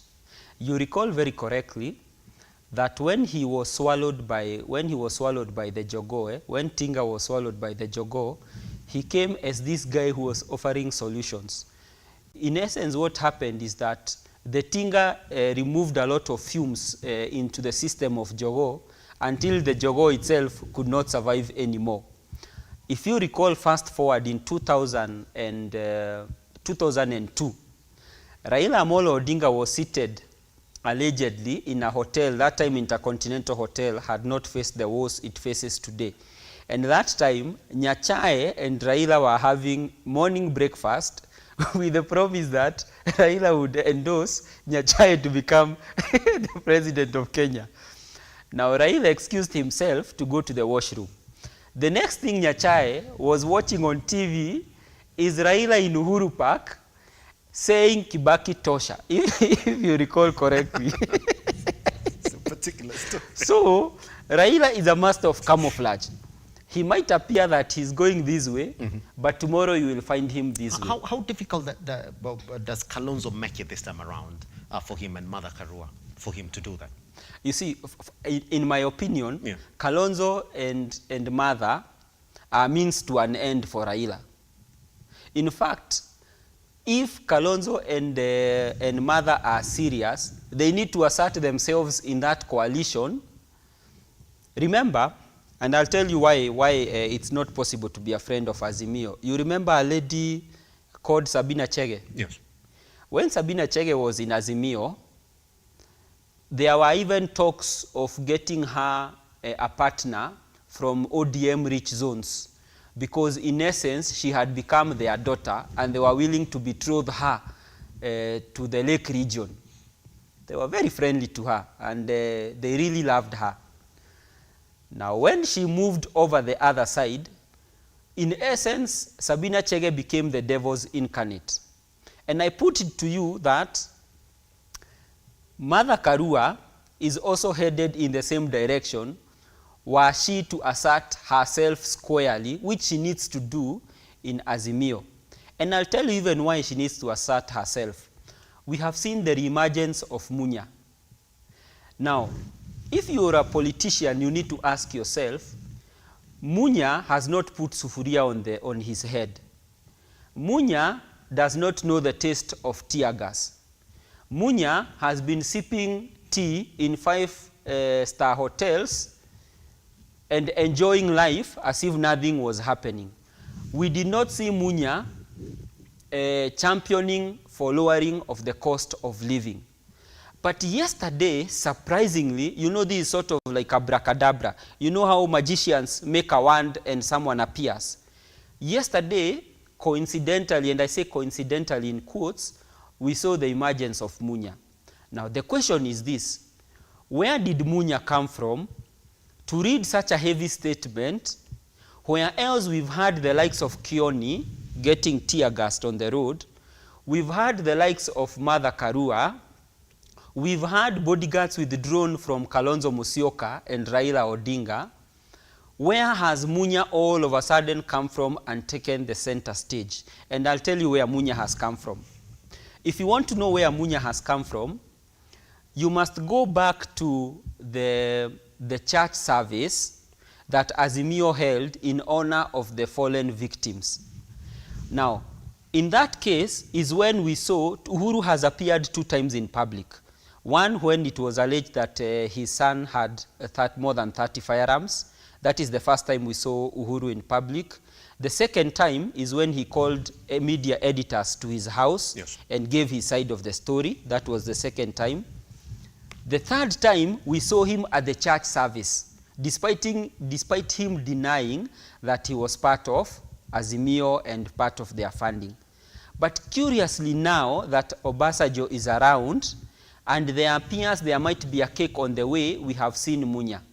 Now, the question we need to ask is, where is Munya getting his strength to come out and overtake the likes of Jeremiah Kioni, to come out and overtake the likes of Martha Karua and take center stage? It tells you there must be a heavy hand that is propelling Munya. And I tell you that hand, and we shall see in the foreseeable future, is Uhuru Kenyatta. When it comes to presenting a figure who's essentially gonna then, if according to you, Mr. Mungai, that indeed the cost of living was not part of it, and all this was just a deal that Raila Amolo Odinga was seeking for, if indeed you're going to present a man to come in and clear that fight, would it be right now then the best time for you to bring a man who's not been seen in any of these demos so that you save your face? And aren't you confirming then what we are saying here, that Raila Amolo Odinga and the likes of Martha Karua now and the likes of Kalonzo Musyoka have taken a back seat because there's cake on the table now that needs to be negotiated for? So now, for where it matters, we've fought until we are inside the door now. The rest of you, Peter Munya, come on, deal with this particular issue here. We have no hang on it now. The first rule of politics is that no one gets into politics to be number two. Secondly, spoils must be shared equally amongst the actors, for those who have toiled in the journey. And that is why if you listen to DP, His Excellency Gachagua, he always says that this is a company and there is shareholding based on your contribution. Now, I put it that Munya himself is there to represent interests of Uhuru Kenyatta. Yes. And therefore, that is why he has been given prominence that was not existing before. There is no way a man like Kioni would spend his days wearing a sufuria only for him to be come and told to take a back seat. For Kioni to accept to take a back seat, it means there are forces compelling him and Mother to take a backstage for someone else to take the front stage. Are we reading too much into what we saw? Peter Munya reading that particular state. Are we reading too much? We are not reading too much into Munya being on the table, because any tortoise that is on the table, and we all know that a tortoise has no capacity to get on top of a table, it means someone has put the tortoise there. And I therefore put it to you that Munya is Uhuru's tortoise that has been put on the table to represent his interests. That's it. So that doesn't mean then that indeed this particular man has come in to overtake Martha Karua and Kalonzo Musyoka and the likes of Jeremiah Kioni, because the interest of these three would essentially be on Raila Amolo Odinga's side. You know, there is nothing like, in politics, there is nothing like interests being deferred for someone else to benefit. Yes. If you remember correctly, in 2002 when we wanted to oust Moi, the parties came together, the opposition came together and agreed on a candidate who was then the late His Excellency the President Mwai Kibaki. Now you remember 2 years or 3 years into his rule, there came out something called the Mount Kenya Mafia. And part of the reason why the Mount Kenya Mafia was fought so much is because there was a coalition agreement on how power would be shared in the event that they got power. But when Kibaki and Mount Kenya Mafia went to the bedroom, they locked out others. You remember a famous statement that Uhuru made, sisi tunakula nyama, alafu wengine wanaangalia huko nje. That's typically what Kibaki and Mount Kenya Mafia did to the rest. And you remember at some point even Kabogo, the former governor of Kiambu, snatching documents from Charity Ngilu so that they could hide that agreement. Yes. And therefore it tells you, people hunt. You know, when you're hunting an antelope in the bush, you're not, unless you're doing sport hunting, in which case you must all share the glory in terms of a photograph holding a rifle. The essence of hunting an antelope in the bush is so that you share the spoils. We decide when we get the antelope, you get the head, you get the leg, and someone else gets whatever they get. But now we are having a situation, the antelopes looks like it has been gotten, and it looks like Munya and the company are going to take the antelope away from the rest of the team. But when the president says, well, you can't be on a negotiating table when you've already chosen a side, is that not Uhuru Kenyatta saying, well, okay, if you don't want me there, then I've got somebody else to represent my views on that table? Which is in essence the same thing. Pretty much, but that doesn't essentially mean then that Martha Karua and the likes of Kalonzo Musyoka and the likes of Jeremiah Kioni are losing out on this particular deal. Mungai, the only question that I want you to answer this morning is this: how complicated is it for Raila this time around then to only think about Raila Amolo Odinga? If you look at all the ladies and men around him, or only looking at him, then we'll be stuck with you. You know, Raila is a seasoned politician, and Raila has mastered the politics of self-advancement. Yes. To the team that is flanking Raila, in essence, most of those people would not exist without him. In fact, most of those people who surround him benefit more from being around him than he himself benefits from having them around him. You remember clearly, and we can accuse Raila of many things, but we cannot accuse Raila of being a coward. You remember very well during his infamous swearing in at Uhuru Park, his former generals, because then they were generous, and they and they were going to install one of theirs as chief general. But you remember his core generals disappeared last minute. They started saying, oh, one had a flu. And in essence, that is what they have been doing during maandamano. Someone like Kalonzo said he had amefungiwa nyumba, police are all over. Then Ahmed Nasir, who is his neighbor, went and filmed the neighborhood, and there were no police to be found. So in essence, we can accuse Raila of many things, but not for being a coward. I mean, you must give it to the man. He's courageous and he knows what he wants. So in essence, the team that is around him is dispensable. You think about it. Who is Martha Karua without Raila? Who is Martha Karua without Raila? Typically, Martha Karua has been vying for presidency for the longest period we know. How many votes has she garnered? And therefore, for Karua's prominence to stay as it is, or even to rise further, she needs Raila more than Raila needs her.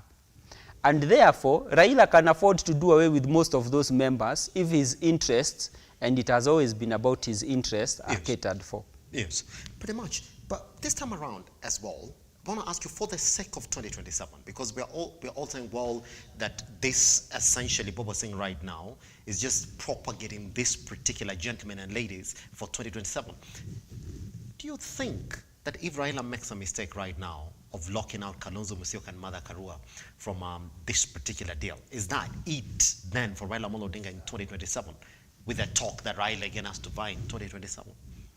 If Raila were to choose to lock out Martha and Kalonzo out of these discussions, it would not affect his 2027 bid, because he did the same in 2017. Yes. And he went alone, and it did not affect his 2022 bid. In fact, if you recall correctly, Kalonzo used to say that this time he must be given the mantle and Raila must return the favor. To some extent, he even threatened to walk out and go and vie on his own volition. But what happened? Kalonzo was not given, in fact, it was so humiliating for Kalonzo. You recall correctly that they invited him for interviews, which again he had vehemently said that he would not attend. Then he said, for the sake of the nation, I am going to attend those interviews at Serena. They went and interviewed him, and to make matters worse, he was not given the running mate. So it doesn't matter what Raila does to Martha Karua or to Kalonzo Musyoka, they need him for their survival in 2027. Once we come back, the conversation of the cost of living essentially takes center stage. We went to the streets yesterday and asked Kenyans on exactly what they thought about the cost of living being omitted in this new round of negotiations that have again been introduced to Kenyans. So once we come back, we'll be looking at particularly where that is, and also look at another story that essentially then is talking about how The case challenging the enactment of the Finance Act 2023 has now gone all the way up to the Court of Appeal once we come back right here on The Morning Drift.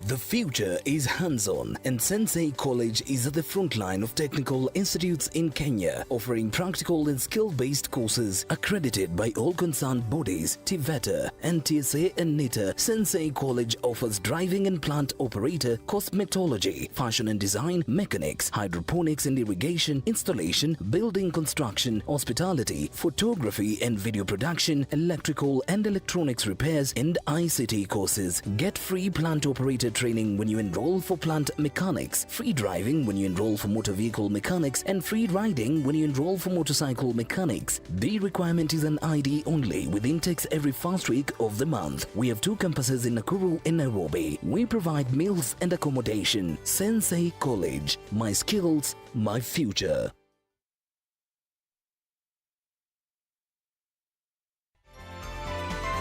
Infinity Industrial Park is one of the largest private industrial parks located along Eastern Bypass, Nairobi, which provides modern infrastructure for smooth operations for industries and business enterprises. Infinity Industrial Park offers world-class amenities and facilities with wide roads, a police station, a power substation, fire station, public transport stage, hospital, and shopping mall. In addition, Infinity Industrial Park also offers CCTV cameras, 24-hour private armed security patrol, sewer, water, fiber optic cable, and 3-phase power connection, added to public utility, canteen, and dining areas. Sail on the golden opportunity to invest in Infinity Industrial Park, fully serviced warehouses at a special price of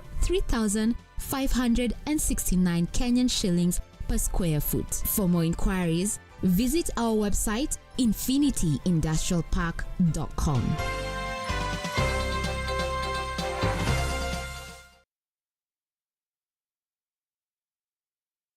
We have a new game here on the Lotto Live. We're giving our winners 1 minute to shop till they drop 100,000 Kenya shillings worth of goods. Cheza Loto, shinda pesa kwa chua na Loto, wakati ni wa mabingwa. Unaweza shinda 1.5, uko na 100 weka. Unaweza shinda 3 million kwa chua mamili na Loto. Shinda gari na Loto, badilisha maisha na Loto. Yo yo yo yo. Alex, si umenikimbisha? Top sio sana. 1 minute ndio hiyo imeisha. Sasa Alex, niambie umenunua nini? Nimenunua microwave. Kuna iron box. We have duvet. 1 minute. Are you satisfied? Umenunua vitu zote? Kweli? Lakini ningepewa time, ningebeba karibu kila kitu. Unahisi aje? Furaha sana, na ni mara yangu ya kushinda ya kwanza, hata sikuwa nikiamini. Ni bahati sana. Loto ni ukweli, nimekuwa nikicheza na shinda pesa kidogo, lakini hata siamini ni mimi nimeshinda 100,000. Watu wacheze Loto. Over 18s only. Gaming can be addictive. Play responsibly. This message has been approved by the BCLB. Changamka, cheza Loto.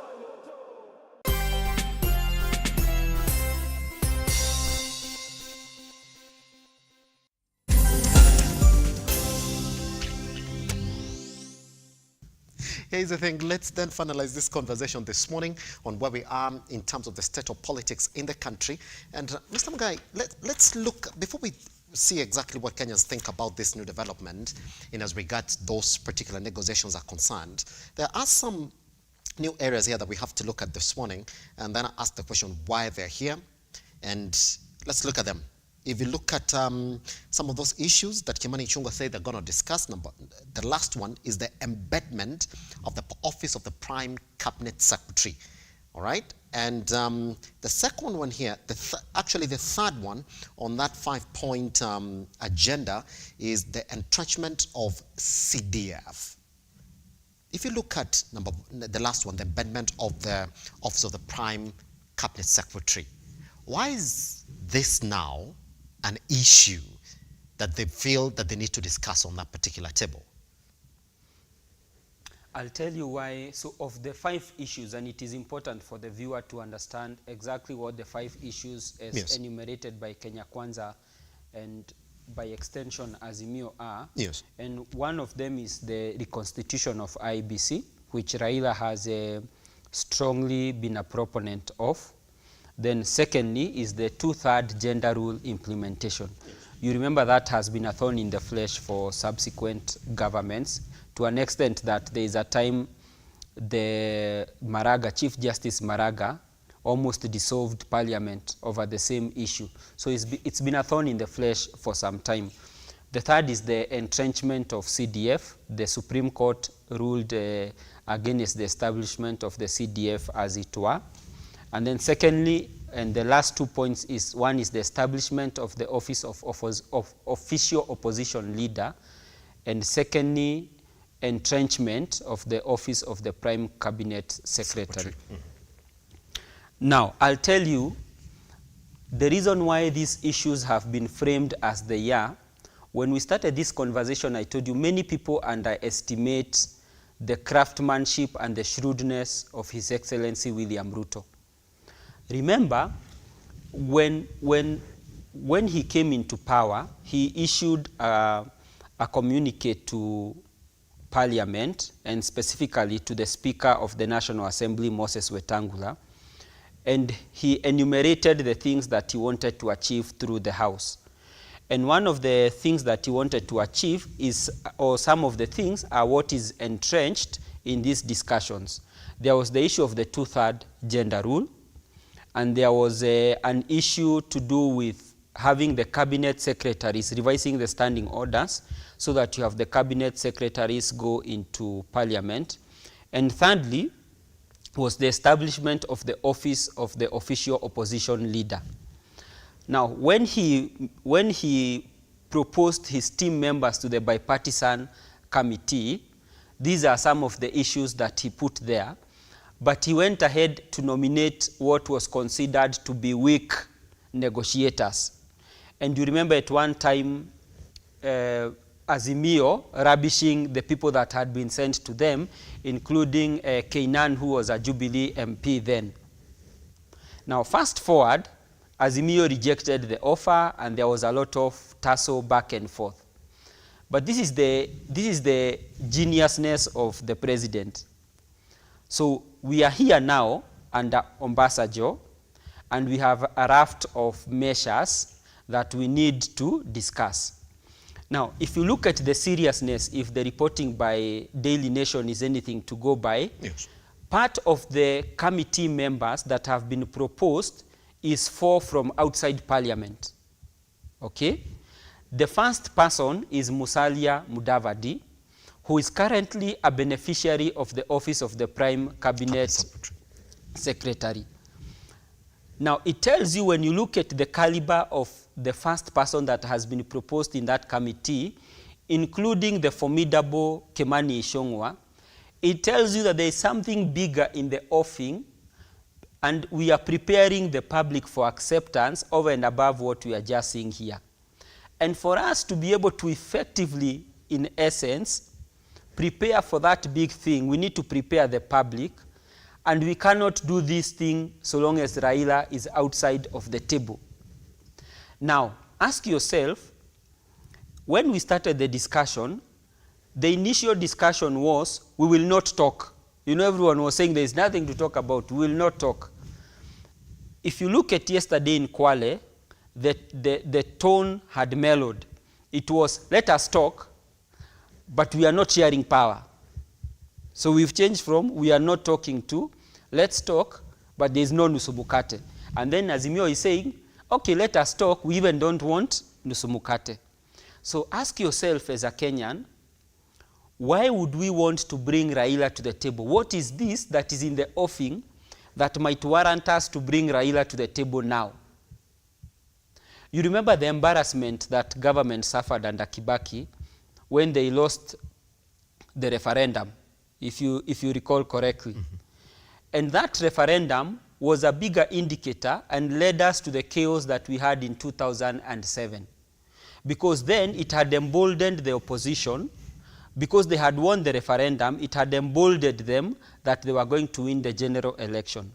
Now, for these 5 issues, a majority of them, for them to be enacted, we need a repeal of the Constitution, either through the parliamentary route or through a plebiscite. If you look at both routes, you cannot avoid the Right Honorable, the Prime Minister, former Prime Minister, Raila Odinga.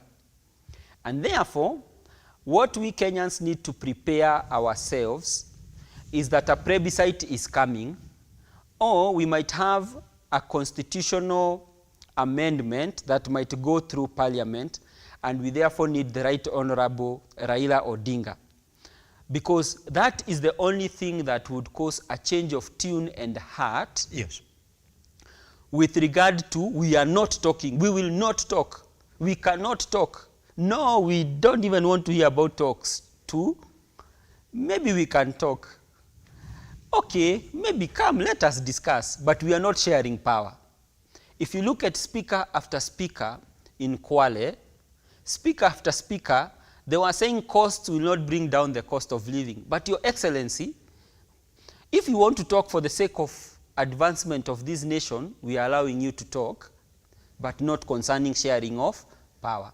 And therefore, I foresee that a plebiscite is in the offing pretty soon.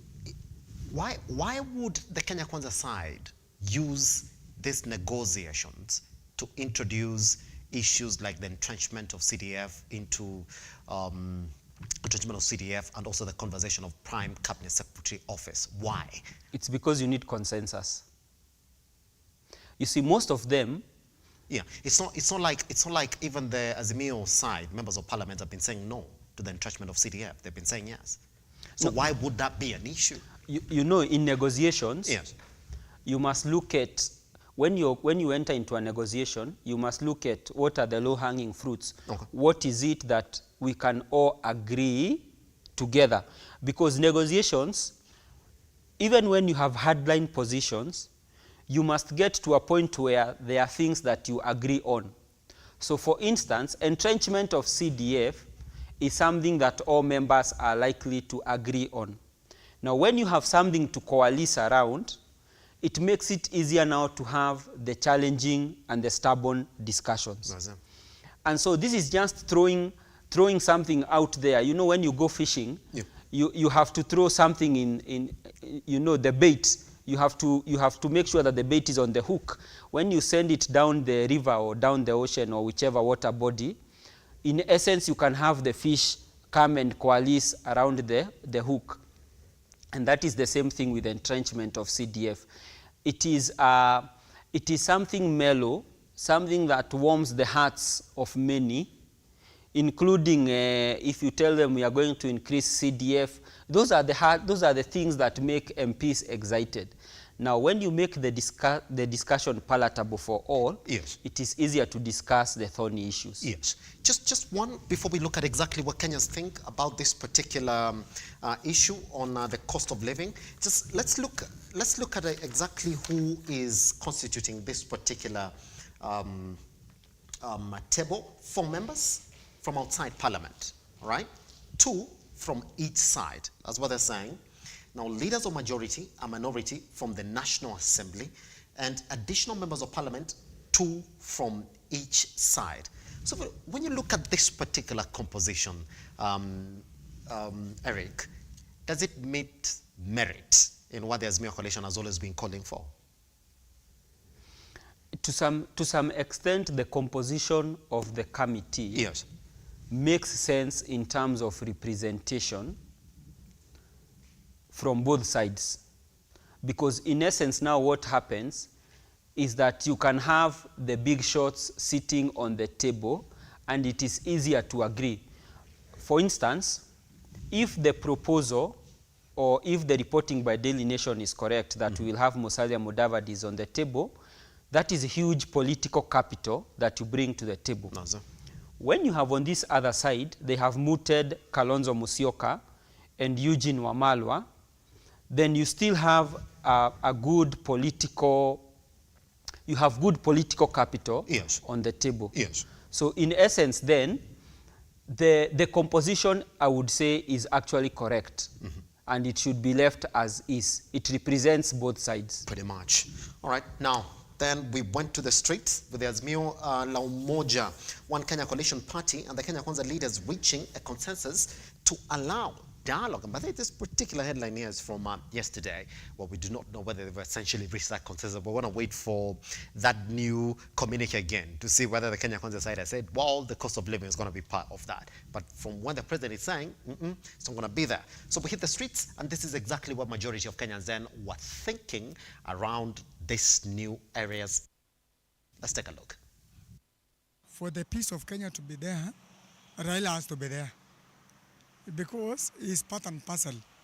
When we went to the last elections, you also had a very large percentage of Kenyans. Obasanjo can tie these two men together and then agree on how we share these positions in the government. We are not going for bei ya maisha. We are now going for power. Itatusaidia maybe kama vitu zitakuwa zimeteremshwa chini, bei ya vitu. Lakini kama wataongea na vitu bado zikuwe tu vile ziko, hatutakuwa tumesaidika. Anatutetea na still bado anajitetea yeye mwenyewe. Anacheza side zote vile. Itakuwa mzuri juu pia hii maandamano yatumiza sio wengine. Juu unapata kuna sisi wengine tutafanya kazi za hapa na pale, si kazi zenye za ofisi, unaona. So hii maandamano kikuja na tuharibia kazi, hatupati chakula. Mimi naona Raila kivyangu, Raila anajiongelea vitu zake, si atetee wananchi. Raila asiende huko ajipendekeza yeye mwenyewe, aende huko na aseme kinya alikuwa anasema watu rudi kwa barabara. Hiyo kinya alikuwa na mean, aseme hiyo kitu na itendeke hivyo, isikuwe ameenda handshake alafu sisi mwenyewe tusaulike kama wananchi. Mmoja watu wengine tuseme hata Raila yenye mwenyewe haumii. Sasa ni sisi wananchi wa kawaida ndio tunaumia. So ingekuwa vizuri waongee, wapate vile wanaweza tatua hizo mashida. Kama ni kurudisha bei ya bidhaa chini, watu wasikie poa. Hawa jamaa. Pretty much. Now, just an extension to that particular story. Now, Busia Senator Okiya Omtata and 3 others have filed an appeal against the court against a High Court ruling that lifted injunctions preventing the implementation of the Finance Act 2023. Now, the 4 petitioners, Eliud Karanja, Matindi, Benson Odiworo Otieno, Okiya Omtata, and Brian Angima Oigoro, who are unhappy with the ruling, have filed an appeal to the Supreme Court. Taken to his Twitter, Omtata said, and I quote, "We have issued a notice of appeal against Friday's Court of Appeal ruling that lifted conservatory orders barring the implementation of the Finance Act 2023. Now, the appellate court temporarily lifted the conservatory orders barring the implementation of the contentious Finance Act 2023 on a Friday, clearing the way for the government to implement critical taxes that have been put on hold following the bill's suspension late last month." In the event, Eric, because you can hear majority of Kenyans saying, well, sienda hapo kuongelelea mambo yako pekee. In the event that indeed those are the only 5 issues that are on the table, are we going to see any other reaction from Kenyans as regards this particular conversations? No, once this committee is constituted and it is up and running, we might as well forget the Finance Act 2023. That will be water under the bridge, which it still is. Ni ile kitu wa Kenya wanasema imeenda. Hiyo imeenda. So we are unlikely to hear a Finance Act 2023 again. Yes. That is now water under the bridge. That is a bygone. We will now focus on these particular 5 issues. We are going to be treated to some level of theatrics at some point on we agree, we disagree. But I can assure you all this is headed towards a plebiscite. we will attempt again at having a repeal of the constitution. Yes. I'm sure that is in the offing now as we speak. When it comes to the Azimio coalition, even they want to foster their numbers for 2027, looks as if they're getting majority support around this conversation for the cost of living. Are they playing a losing game then if they go right ahead to those negotiations without the cost of living being part of the agenda? Politics is about interest. And I can tell you the cost of living in 2023 yes. and the cost of living in 2024 might be more dire than 2023. Yes. The same would go for 2025 and 2026. Yes. But what I can tell you, as far as we are sure the sun will rise from the east to the west, is that when it comes to 2027, the issue of cost of living might be relegated to the backyard. And in essence, the true nature of Kenyan politics will then kick in, where we run to our tribal cocoons. And I tell you for a fact, right now, if you go to a staunch supporter of Baba and tell them the cost of living is no longer on the table, what that strong supporter of Baba is likely to tell you is that Raila has fought for this country so much, he also deserves to eat, let him be. So what Raila does or doesn't do to a staunch supporter is inconsequential. And the same for the supporters of His Excellency, William Ruto. In this country, what we normally call the undecided voter, they are few and far in between. And these are usually communities that do not necessarily have a direct stake on the presidency. But for communities whose bearing and whose sense of identity is based on having a leader at the table, they will always side with the leader regardless of the aspirations or regardless of the beliefs or regardless of the principles that that candidate are flying Kenya. Staunch supporters of Raila will remain staunch supporters of Raila, whether he discusses. We have already read about, who is the name of this MP? Yeah, Hamisi. Hamisi. Yes. Hamisi has already said that you people, if you want to go and demonstrate about the cost of living, go and do it. Baba is already tired. Baba has fought for us. And so if Baba decides that two-third gender rule is what we are going to discuss, in essence, that's what we are going to discuss. Here are the sentiments of one Itumbi this morning. And this is what he said, yeah? That Raila literally fled from his own press conference. Munya looked behind for Tinga to handle questions, and they could not see him. Why? Because he knows that he agreed on the Finance Act that the cost of living should not be part of the issues in the renewed tenure. Member talks. All right? And I've got somebody who's tweeting us this morning. This is Engineer Mohammed who's saying this. When you see someone is seriously lying in your presence, you have two options to pursue. Number one, confront them publicly or physically, disassociate yourself from them and leave the scene of crime. Darahon Raila Amolo Odinga chose the second and denied Peter Munya his distinguished presence. How do you read? How are you reading that? Do you go with Engineer Mohammed? I told you when we started this discussion, the reason why Raila ran away from Munya is because Munya was imposed on Raila by the chief financier, who is His Excellency, the former President Uhuru Kenyatta. And therefore, that was a protest, not to Munya. You know, Munya is getting the flag for nothing. It was a protest to Uhuru Kenyatta. Yeah. Now, as to what the protest is all about, we are yet to decipher, but the good thing is that the nature of politics, with time we get to know what it is that was discussed behind the scenes. Yes. And therefore, Raila ran away from the press briefing and left Munya to read the press statement for the simple reason that Munya was unwelcome. He's an unwelcome guest to a party which he has not contributed anything, which he has just learnt of the address when it was too late. He's come and joined and crashed into the party, and now he demands the same respect and equality and equity as someone like Jeremiah Kioni, who's been spending half of his time wearing a sufuria on his head. me read it for you, the sentiments of Gerard Gay. But we just read his statement in part this morning, that their statement, that is the azimio statement, is full of hubris and wafting of commonship, blackmail and brinkmanship after they were exposed naked for pursuing the Nusumukate government. Is he conflicting himself then? Not really. I told you, you cannot have honesty and transparency and azimio in the same sentence. The statement that azimio has offered out or has read out to the public is an exemplification of who Raila Odinga and azimio typically are. Deny, deny, deny until it suits us. Yes.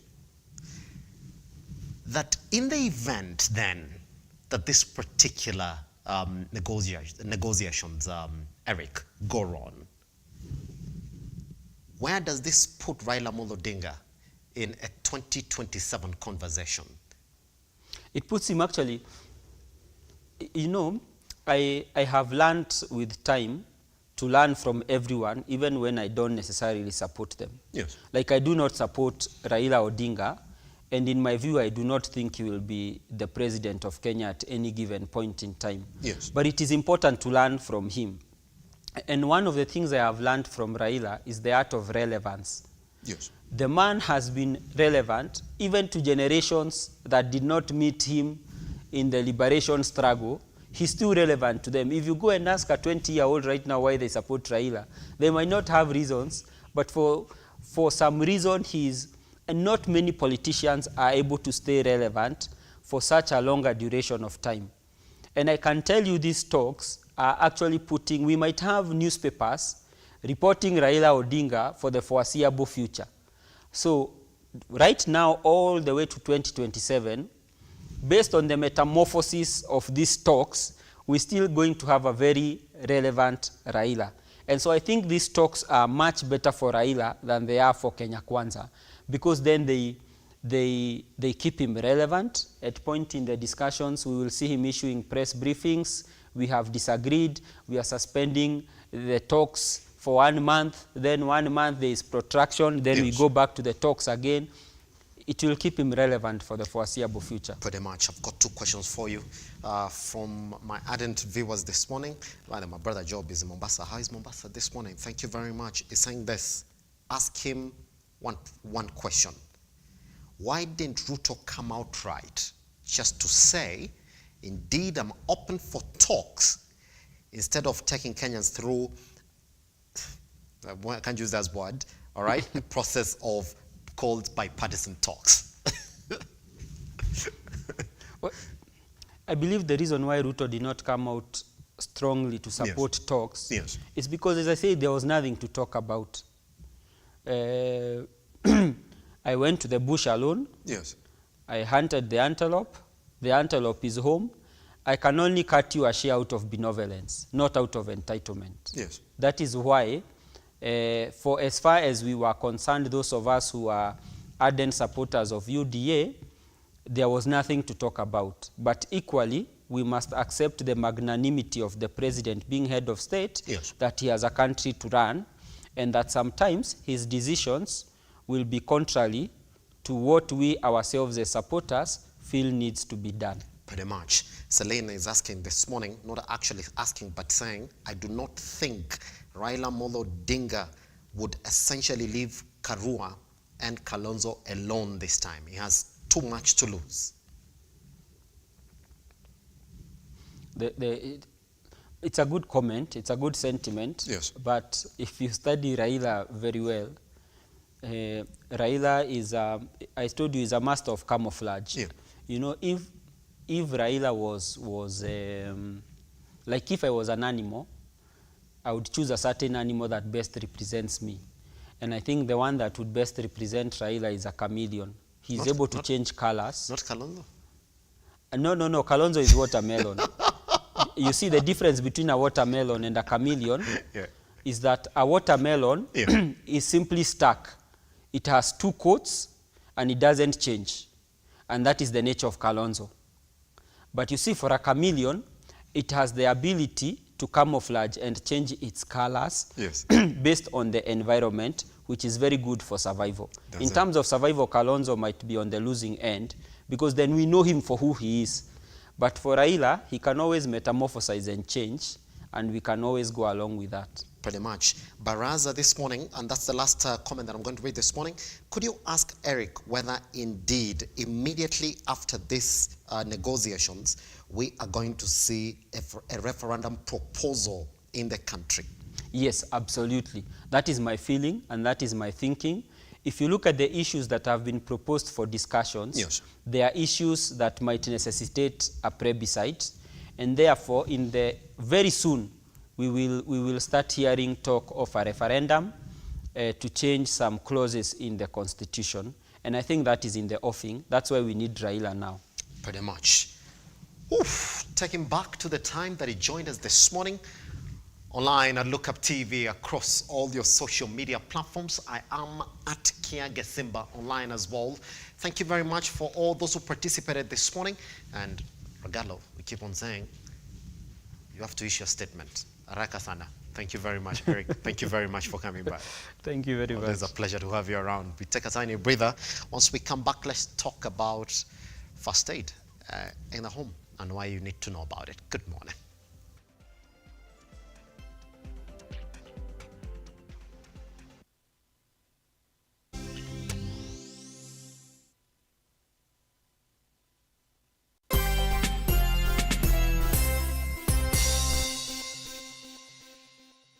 Are you a junior secondary school, a college, a TVET institution or a university and you want to advertise your intake?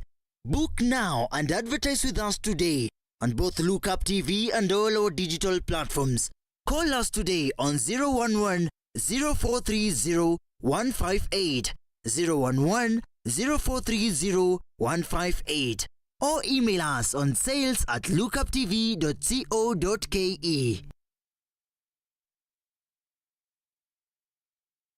The future is hands-on, and Sensei College is at the front line of technical institutes in Kenya, offering practical and skill-based courses accredited by all concerned bodies, TVETA, NTSA and NITA. Sensei College offers driving and plant operator, cosmetology, fashion and design, mechanics, hydroponics and irrigation, installation, building construction, hospitality, photography and video production, electrical and electronics repairs, and ICT courses. Get free plant operator training when you enroll for plant mechanics, free driving when you enroll for motor vehicle mechanics, and free riding when you enroll for motorcycle mechanics. The requirement is an ID only, with intakes every first week of the month. We have 2 campuses in Nakuru and Nairobi. We provide meals and accommodation. Sensei College. My skills, my future.